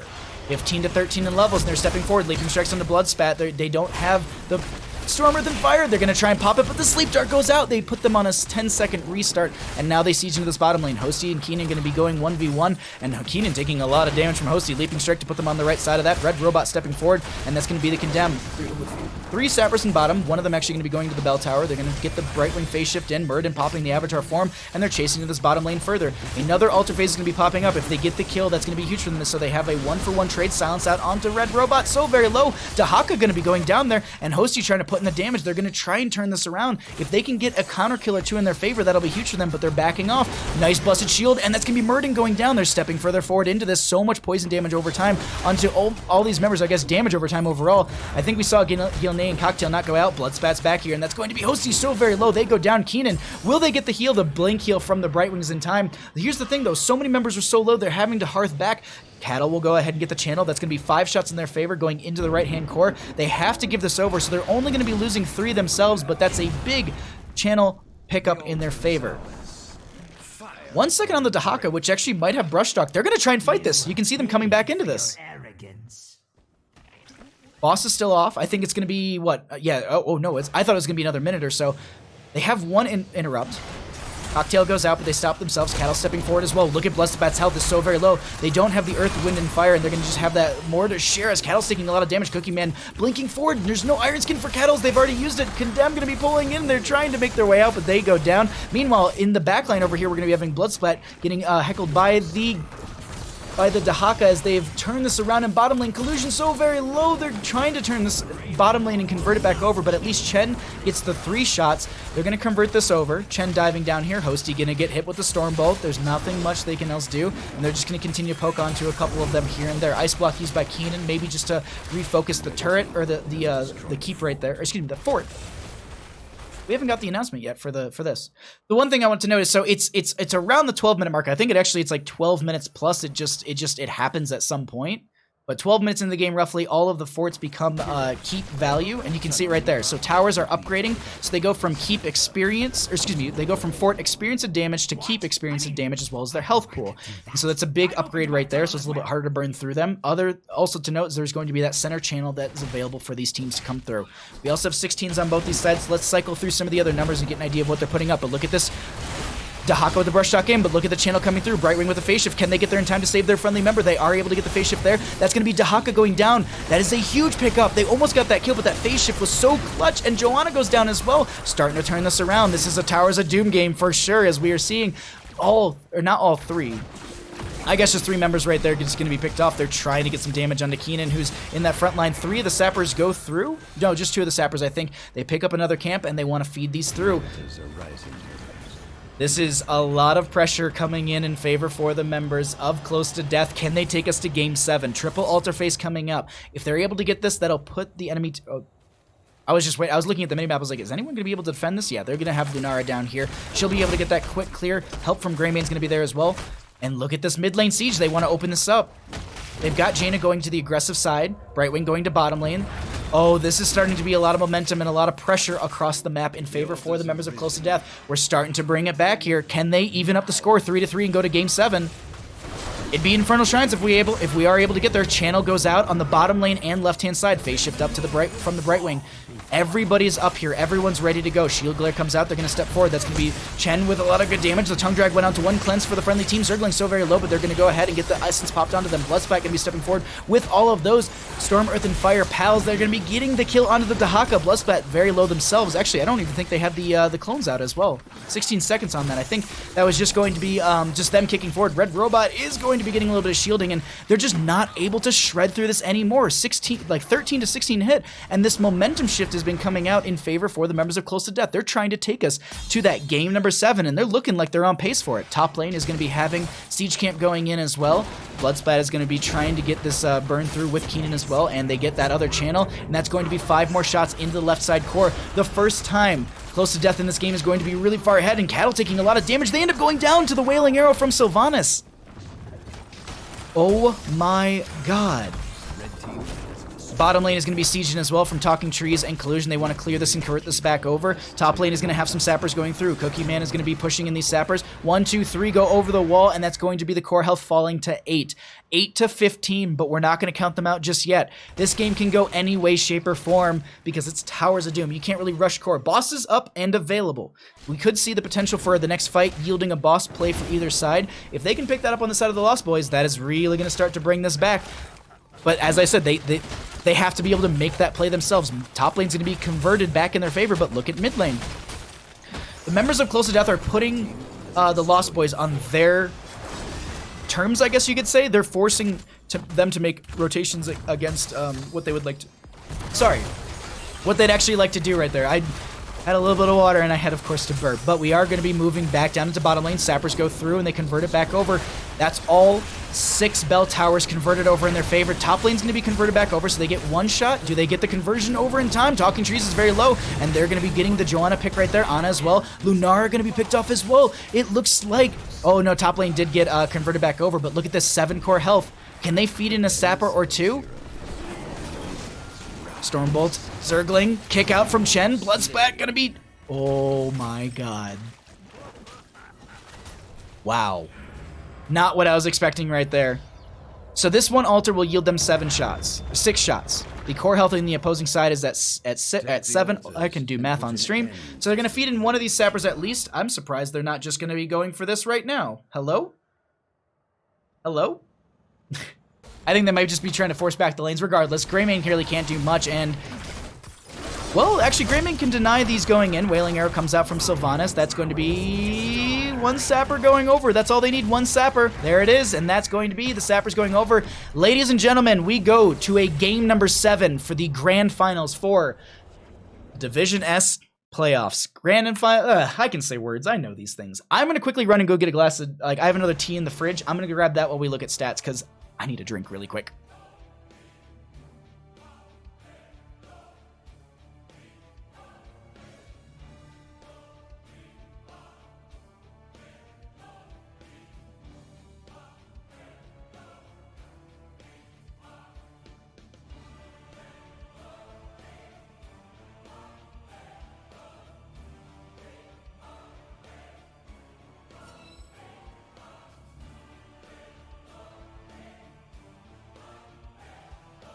Oh, that's delicious. Oh, we already have our lobby. Let's just jump into that. Woo! I mean, we already know what the last map's going to be. I cannot believe we are here. Bandit can't either. This is going to give first pick priority over to the Lost Boys, because they have to choose map on the side of CTD. Because they won. Oh, we're in here. We are in here. Ladies and gentlemen, game number 7. Text your grandma. Just tell everybody. Infernal Shrines will be game number 7. We are setting up for that right now, and we are going to be finding out who takes it, the Lost Boys or Close to Death.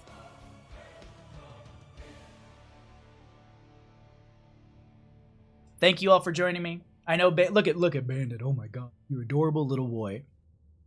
I think he might need a little bit better lighting. I got some new lighting where there's like it's these like lightings that I've actually attached right underneath my desk. And they do a decent job, but I can't get enough light on Bandit's face so you can see him. And his name is it's gonna be Infernal Shrines, yeah. We need a short bio before Game 7. I don't blame them. Do I? I might be able to run to the bathroom. I'm not sure if I even need to. My body's so in a weird spot. Like they have bladder sizes the size of Butcher's competitive pick rate. Wow. Hey, bud. I know. We have one more game, bud, okay? One more game. We're almost there. I love the weird side eye he's giving me. Because I was just looking at him and he's just like, I don't know what you mean. I don't care.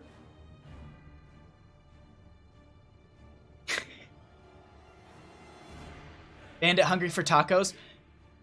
It's your boy Bahamut is hungry as heck for tacos. Because I think, let's see. So stream's been live for 7 hours and 47 minutes. We're nearing the same amount of time for yesterday, but we won't hit it. Unless this game goes for an hour. Pindlebot, thank you so much for the $5. You did not have to, but thank you so much for the donation. Thank you, my friend. Zergling's pizza's getting cold. No, if I was them, I'd be eating that. So about that pizza, any left? Illusion? Yeah. What's on it? Caps. Let me live you.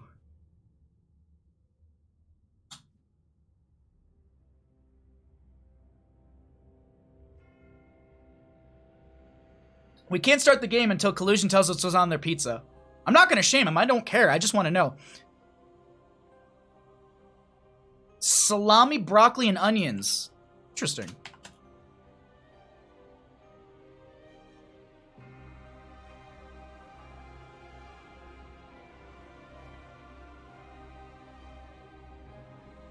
Alrighty. Ladies and gentlemen. Kat says get a burrito. She's over at my place. Hey, Jazzy, how's it going?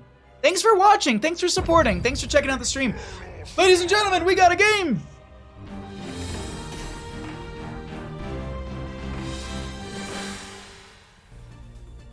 After 18 hours of games, I'm trying to think of how many best of fives. My brain's just is melting right now. I think we had 8 best of fives and our final best of 7, and we are in Game 7 for the Division Est Grand Finals. Thank you all so much for joining me. We are going to determine if the Lost Boys can take first place and take that 30% of the prize pool, or if Close to Death will be the ones doing that and then pushing the other team into that 20% bracket. Oof. Good, we're having a viewing party? Thank you so much, Jazzy. I hope you're eating wonderful garden food, because that's just so good. Excellent casting. Thank you so much, home team. Thank you for all the support, everybody. I just want to say before we go in mad respect for solo casting over 7 hours, thank you so much. We actually did 10 yesterday. I was so beat. Like, I went over to my neighbors, I had a beer, and then came back here and just, like, sat in the dark and watched the new Pet Cemetery. But really quickly, let me update you on the maps. Oh, I pushed that way too early. Regardless, let's jump into it. All right, so we don't have enough map slots for a best of 7, and this is just all over the place, so we're gonna burn through it really quickly.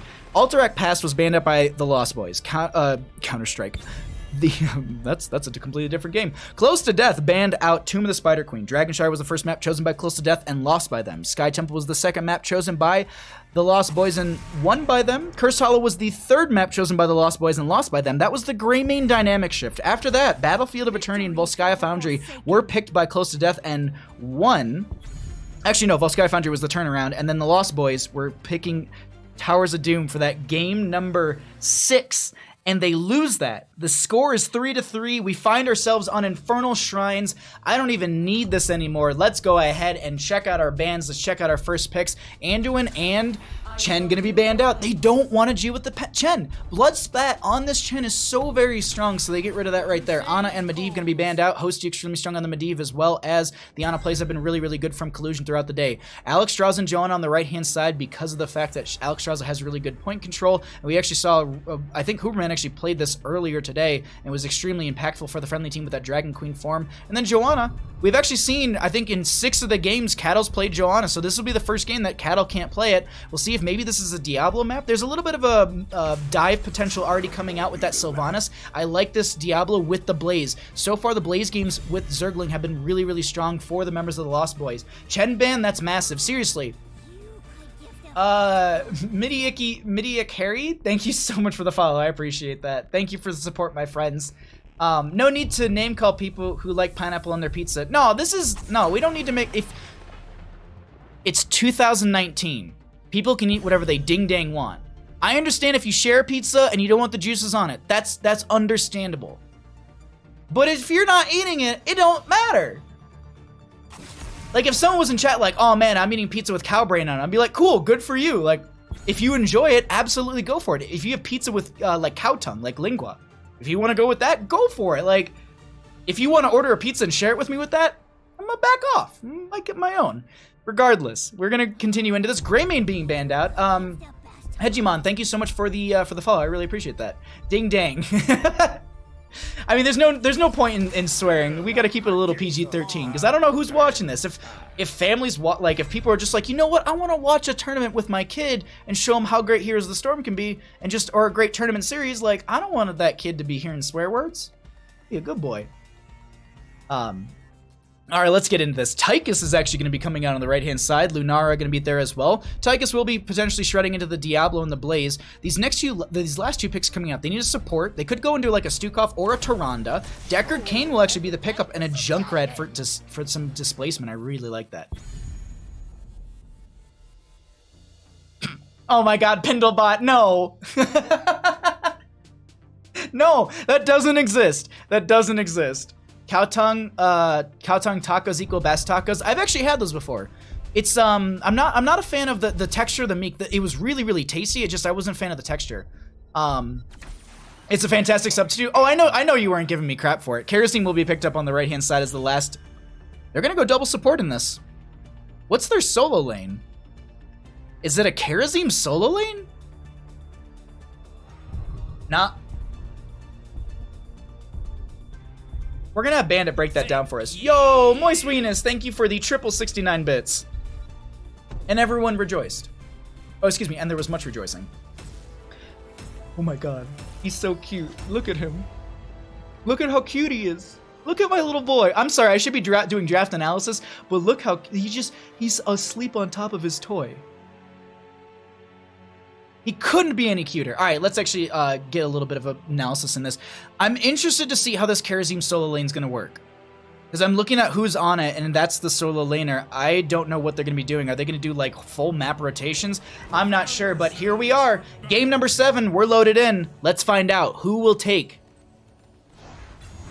the S Division Grand Finals. The Lost Boys on the left-hand side, we're going to be having Collusion going to be on the Deckard Cain. Cattle's going to be on the Diablo. Talking Tree's going to be on the Junkrat. Hosty will be on the Sylvanas, and Zergling is going to be the last player on the Blaze. I don't know why I wanted to say their own name again. Regardless, on the right-hand side, close to death. They're up 3 games as well. They could be the ones who take first place. Huberman going to be on the Alexstrasza. Keenan going to be on the Tychus. I love the way the Tychus rides them out like that.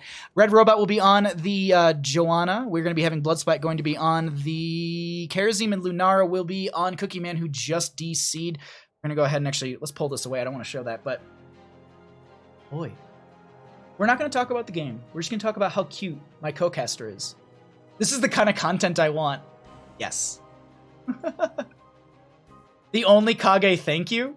Is that in response to Kage Kiri? Tychus solo possibly? Oh, Zergy, is that a thing? Lunara solo has to be? Okay. Weird double support that doesn't include Uther? Okay. Looks like we got it ready already. 3-member rotate. I was thinking about that too. Roses are red, violets are blue. Oh my gosh, August Sun, that's good.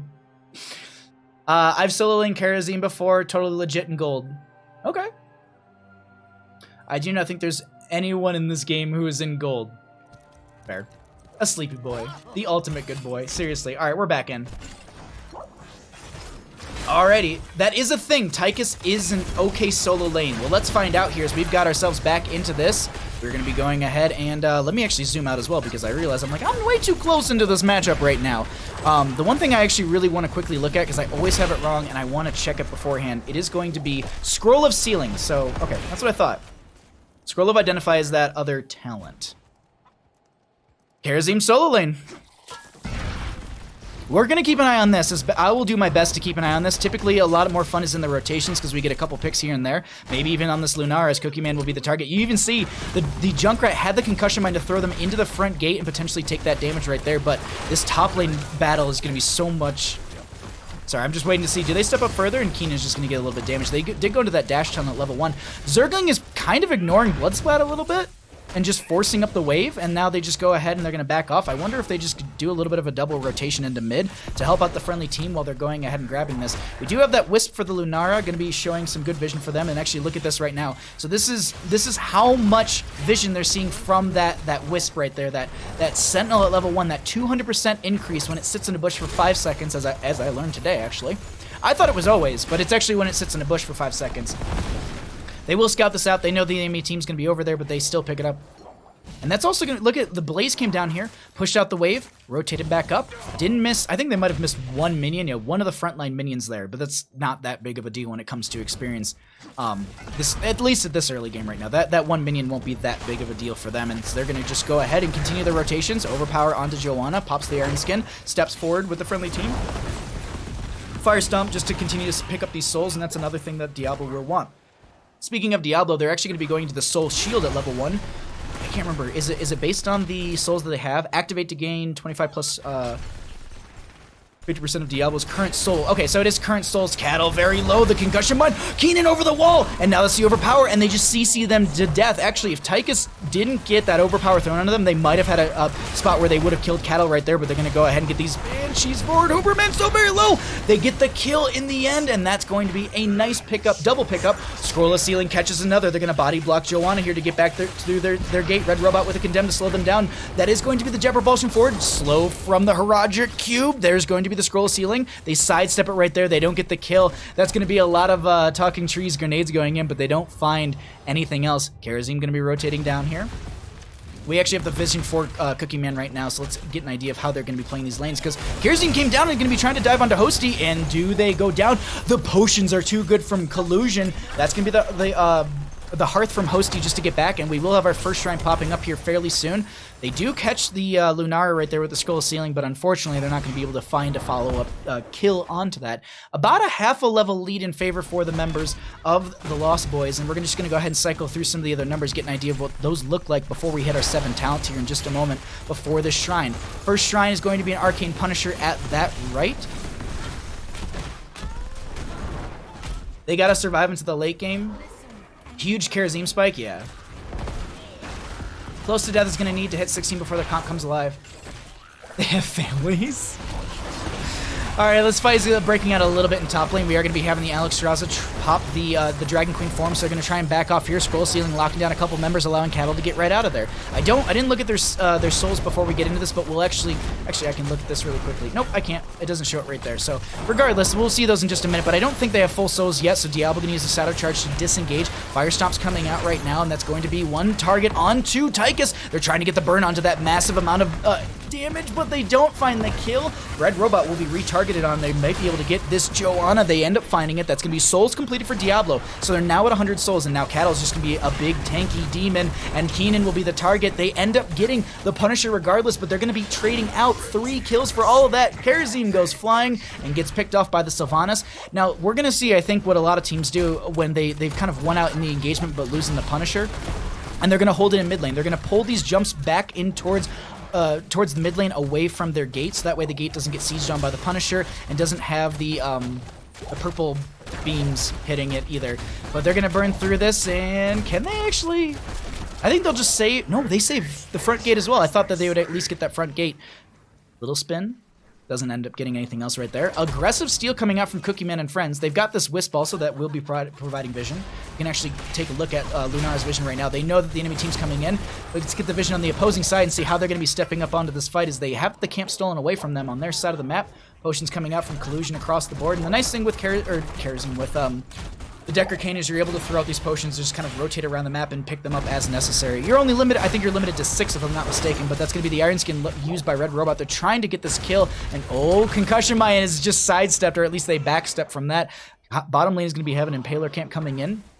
Pushing up this bottom lane actually would be really, really important for the members of Close to Death because of the fact that the next Punisher will be in bottom lane. So if they can open up this lane on either side, that's a huge win for them due to the fact that they could actually have a Punisher pushing in through that lane. It is going to be...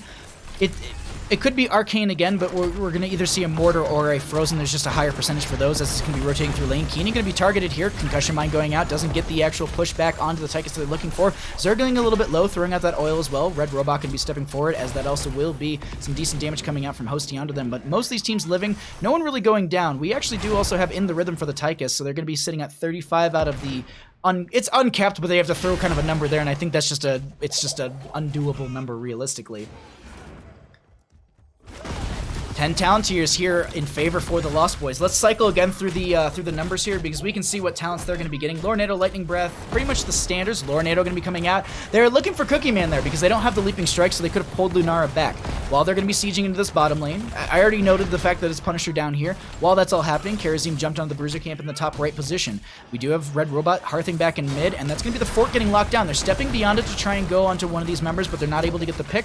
They're going to step back and go ahead and burn down this fort. With so many members kind of displaced across the map on the side of Close to Death, they're going to give this over. That's actually a really big win for the members of the Lost Boys. That's going to be periodic catapult pressure in their favor through the bottom lane, as well as passive experience gain in their favor. Top lane is Karazim pushing in with the Shaman Camp. They can actually rotate back and grab their own. No announcement for the Punisher just yet. It should be coming up soon. Red Robot actually, walks right into the enemy team, and I don't think they really cared too much. Draken Laser Drill for the Tychus? Sustained damage is the name of the game they want. Otherwise, it's pretty much standard 7-sided strike for the Karazim, not going to be going out for that Divine Palm. I feel like Karazim, we see a lot of 7-sided strike or Divine Palm. We actually saw, looking for work, pulling out a really, really good Karazim with Divine Palm earlier in today's matchup versus Order of the Sleeping Dragon, if I'm not mistaken. Very, very good matchup on that one. Need to soak 10 before Shrine? Yeah.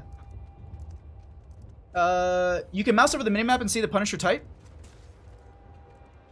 Does it show you before the announcement, like when it's grayed out? I didn't know that. That's actually really cool. But I don't know, does it show it before it actually spawns as well? That's a new one. Thank you so much for pointing that out, Poppin' Fresh. I didn't know that. It's specifically to counter Lightning Breath. Oh, okay. Oh, that makes sense. If you stand still, well, here they're going to be dropping into the back lane. No Lightning Breath just yet, and they're going to be throwing out that Dragon Laser Drill, but realistically, that gets burned down. Lightning Breath now coming up from the Diablo. They're going to be stepping forward onto a couple of members. That's also going to be the Lornado coming out. Riptire going to hit a couple members, but Tyke is the first one to go down. Lornado forcing a couple of members around here. Cleansing Flame coming out into Hosty, but Collusion Ceiling's just way too good. Leaping Strike puts the Lunara on the wrong side of the gate, but they end up getting thrown around the overpower, and they go down. They trade out their Sylvanas for a Lunara. They've also lost the Tychus very early in this engagement. The death timers are pretty low, but they're going to continue to step forward onto this. Look how many Skeletal Defenders are going over in favor for the members of Close to Death. 32-16, and they have decent Shrine Clear, but they're going to need to punch or kick, I guess you could say, or flail, because Johanna's flail, but they do have the Tychus coming back in. Can they burn 13 more Skeletal Defenders before they're able to do this? Johanna will group them up nicely for the friendly team, and they're burning through this. Johanna's more or less doing work for them, and they're gonna try and steal this away. Cattle very low. They don't want to get caught out here, and that's gonna be Souls Reset on Diablo as they go flying across the map right there. Frozen Punisher will be picked up through the bottom lane. They've already got the fort. Diablo had Souls. They're coming back already. They will be a little bit weaker. Lunara is showing in top lane. This is something to note as well. We currently have the vision for Collusion, and they're gonna disengage from the Punisher. They don't want to do anything with that. Are they just gonna open up mid lane then?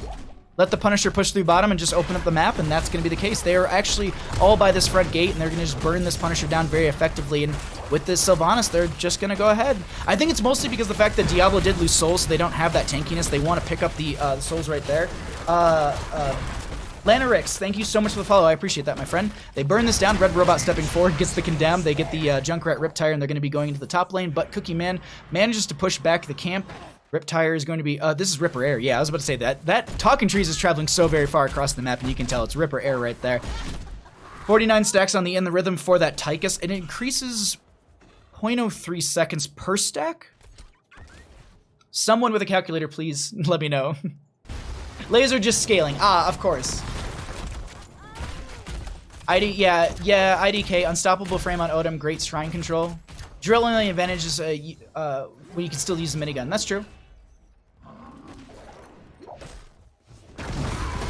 Overpower onto one. That's Kerosene diving forward. Talking Tree's gonna get some extra damage. Another shadow charge right there. Oh my god. Johanna does finish out the punish. Excuse me, the subdue. They hit 4 people right there. So worth? That lockdown from Blaze follow-up Jet Propulsion was huge for them. Alright, see, this is the one thing I was wondering about. It doesn't show me now when I'm hovering over the minimap. It's only... Oh, no, it is. Okay, I'm dumb. Hold on. Yeah, it does show it. Okay. Mortar Punisher. So we do know Collusion taking a lot of damage. Do they have a potion for themselves? Can they Alt-R and... Or Alt-Q? I think it is. I can't remember. Riptire goes out. That's going to be Keenan very low. They pop. They go ahead and get their well right there, and they're in a bit of a bad spot. They're just going to push out some damage. They're going to try and stack up that minigun a little bit further. They have one more stack for In the Rhythm on those regeneration globes, but top lane Fort goes down. Mortar Punisher in top lane fairly soon, and they're going to go ahead and take this Bruiser camp. Subdued done. GG, boys. Yeah. Which, if anyone was wondering, basically, that means that you always have the 80% slow. You don't need to hit 2 heroes for that. But they're going to open up this top lane as best as they can. They've got the 16 talent here. Endless nades for the for Talking Trees as well. Gonna be just trying to get as many of those bombs in consistently, and as long as they're hitting heroes with that, they're gonna be able to get that cooldown reduction and pick up more grenades. And they're opening up this front gate, which means that they want to, obviously they want to get the Punisher. Every team does. Kerosene gonna be doing a little bit of solo lane and bottom lane, and they actually do know this. They can see. We have the Vision of Collusion showing blood splat in bottom lane. So this is an interesting possession from that Sylvanas also going to be just buffing up that wave. Kerosene Hearthing in bottom. They won't be able to rotate here down quick enough to get the pick onto them. They'll at least get the wave clear that he's pushed up. Shaman Camp on the left-hand side will be picked up, and here we go. Fair, but not everyone here is gold. Yeah, that's true.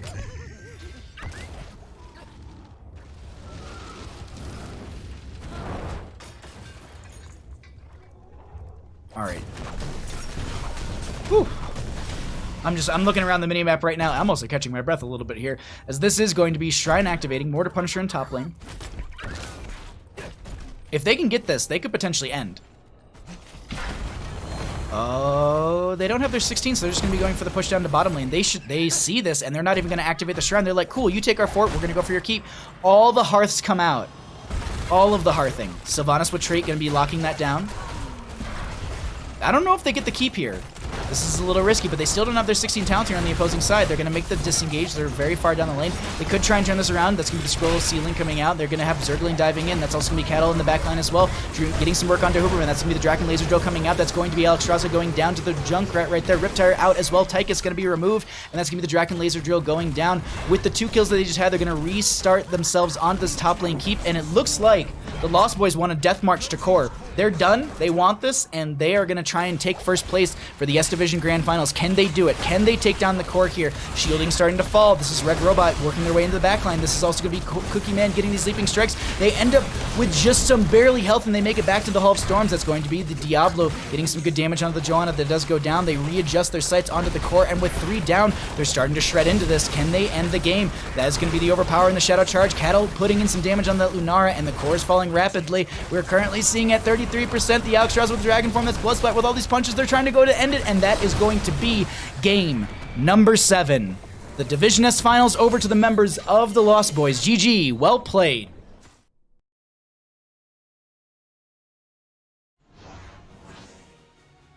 Woo.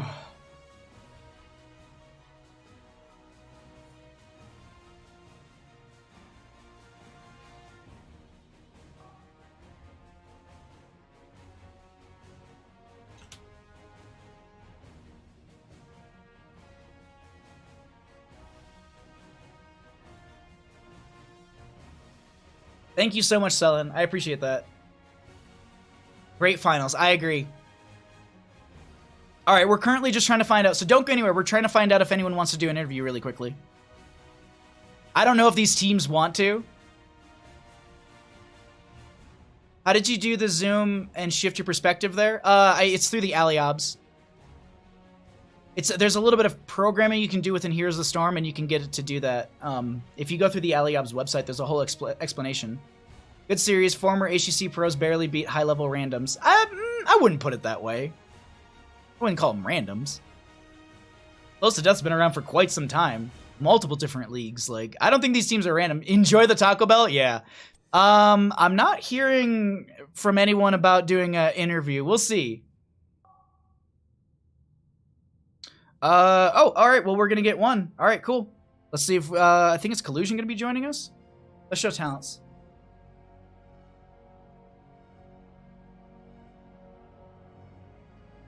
Alrighty. Cool. Let's also, I'm gonna update the team score while we have this interview happening, so at least we all know. You could give the best hug. Mahale, thank you so much for the follow. I appreciate that. Taco Bell. And Game 7 wasn't barely either. I agree. Oh my god. All right, hold on. I gotta change everyone's audio really quickly because there's everyone joined the channel. Hold on. I have to turn them all down because I don't wear headphones and I don't want to like sing to me, to be honest. Alrighty. I have got the entire team of the Lost Boys with me right now. Congratulations on your victory. How are you all feeling? Lost. Boys. What an amazing best of 7 series. I just, it was such a blast to cast. So let's talk about Cursed Hollow because that's really where the dynamics seem to change for the games, for our best of 7 series. A lot of people in chat, and I was noticing it, was it because of the Greymane pickup? Was that the aggression coming out from them? What was the dynamic shift that really started to bring the game back in their favor and where they started to kind of put some pressure onto the team? Yeah, that's RNG. Yeah, RNG. RNG. But mostly it was when we got that message from Tetcher and he said, "Dude, we need Game 7," and we were like, oh, "Okay, we'll put on the brakes." And then, yeah, that was it. I mean, That was hey, the message. you gave us all some amazing games, and I love them absolutely. Out of all those games, honestly- like, can we talk a little bit about Chen, because Chen had a lot of great back and forth, especially in the solo lane. I can even maybe just pose this towards Zergling. Like, how was it going up against Chen in the solo lane? You played multiple different roles throughout this best of 7 series. Was it something that was a bit of a nuisance? Was it hard to deal with? Can you talk about that matchup? Because it seemed like it was really good back and forth between you and Bloodsplat. It's not a bad hero to deal with in terms of the solo lane. Like, Dahaka does a good job, and Samuro and things like that. The problem is in team fights, we don't want to commit resources to a big boy in the back, but he kind of just disrupts the team fight, and it makes it hard for teams to focus either Chen, who can prevent damage and get heals later with his insane ability, or we just can't focus the right target. He's not really. I wouldn't put him as like an insane hero that we really were too worried with, but more of like an annoying hero that we didn't want to deal with. Okay, that's understandable. I say he is triple S tier. Yeah, Cattle Kettle thinks says he's the best. insane, but I mean, Also, Kettle. I mean, do you want to talk about a little bit Kettle as the main tank for the team? I've played like 50 games of Chen, and I have yet to lose a 1v1 or a 1v2 lane on him, and I think he can win the game on his own. Host if played connection right, detected. Routing but hollow I feed think it's now. just pretty high skill cap. He's seriously, it was so fun to watch that back and forth battle. Was there any reason, because I don't think you guys picked it up in any of the games, was there any reason that you didn't prioritize it yourself? Was it because they had it, or were you just like, we have a comp that we want to run and it doesn't really involve the Chen? Zerg can answer that. I think other heroes have higher value than Chen as a solo lane, because Okay. solo lane isn't necessarily a hero that automatically wins the game or wins team fights. I You want a agree. hero that can soak both lanes and also bring more to the team fight. So in like team fights, I would put Blaze as higher value than a Chen. And in that case, if I could choose between multiple different offlaners and I could play most all of them, then I'd rather have other heroes that have more impact. So as we saw a lot of high picks that paid off in the end. It was really, really good. I absolutely had so much fun casting this best of 7 series. The games were so much fun going forward, and I had a blast with all this. I know there's all of you in here. Any shout outs that you'd like to give before you guys take off? The floor is all yours. Shout out to Twitch chat. Love you guys. Twitch chat did say Twitch hi. chat's a big one. Woo! Twitch chat. Shout out to the hostages. Yeah. Ooh. Big shout Yeah. outs to them. Shout out to casting and things like that, and your dog Bandit. Thank you. He very much appreciates it. Yep. Other than that, Let's, shout out to everyone that cheered up for us. Yeah, let's also shout outs to the other team because like they played well, dude. Like they've been playing the game and they've been practicing, I'm sure, and they're all pretty much high ranked in GM, right? Or Storm League. Yeah. And Yeah. a lot of people probably thought we'd run over them, and we didn't. Like we had No, some they're- definitely really close games, and they played well. So Yeah, they're actually really good. I think. shout outs to them. Yeah, we're gonna see them in the other tournament coming up soon. Like, probably run them into the final again, most likely. So, we'll see. Well, they were such great games. Oh, Trees? Hi. Did you have a shout out as well? Shout out to the boys.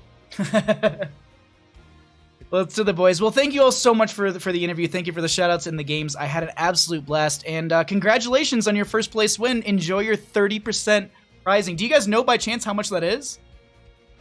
30% of something. I lot wasn't of sure if you guys knew the features. total because I couldn't That's what remember. I I thought it was 10,000. No idea. All I know is we get about 550 a person. That's Wow, all we know. that's still really good. Yeah, that's really good. Alrighty, A well, lot of thank you people. all so much for the interview. Thank you for the games, and I'll catch you all in that next tournament you're going to be playing in.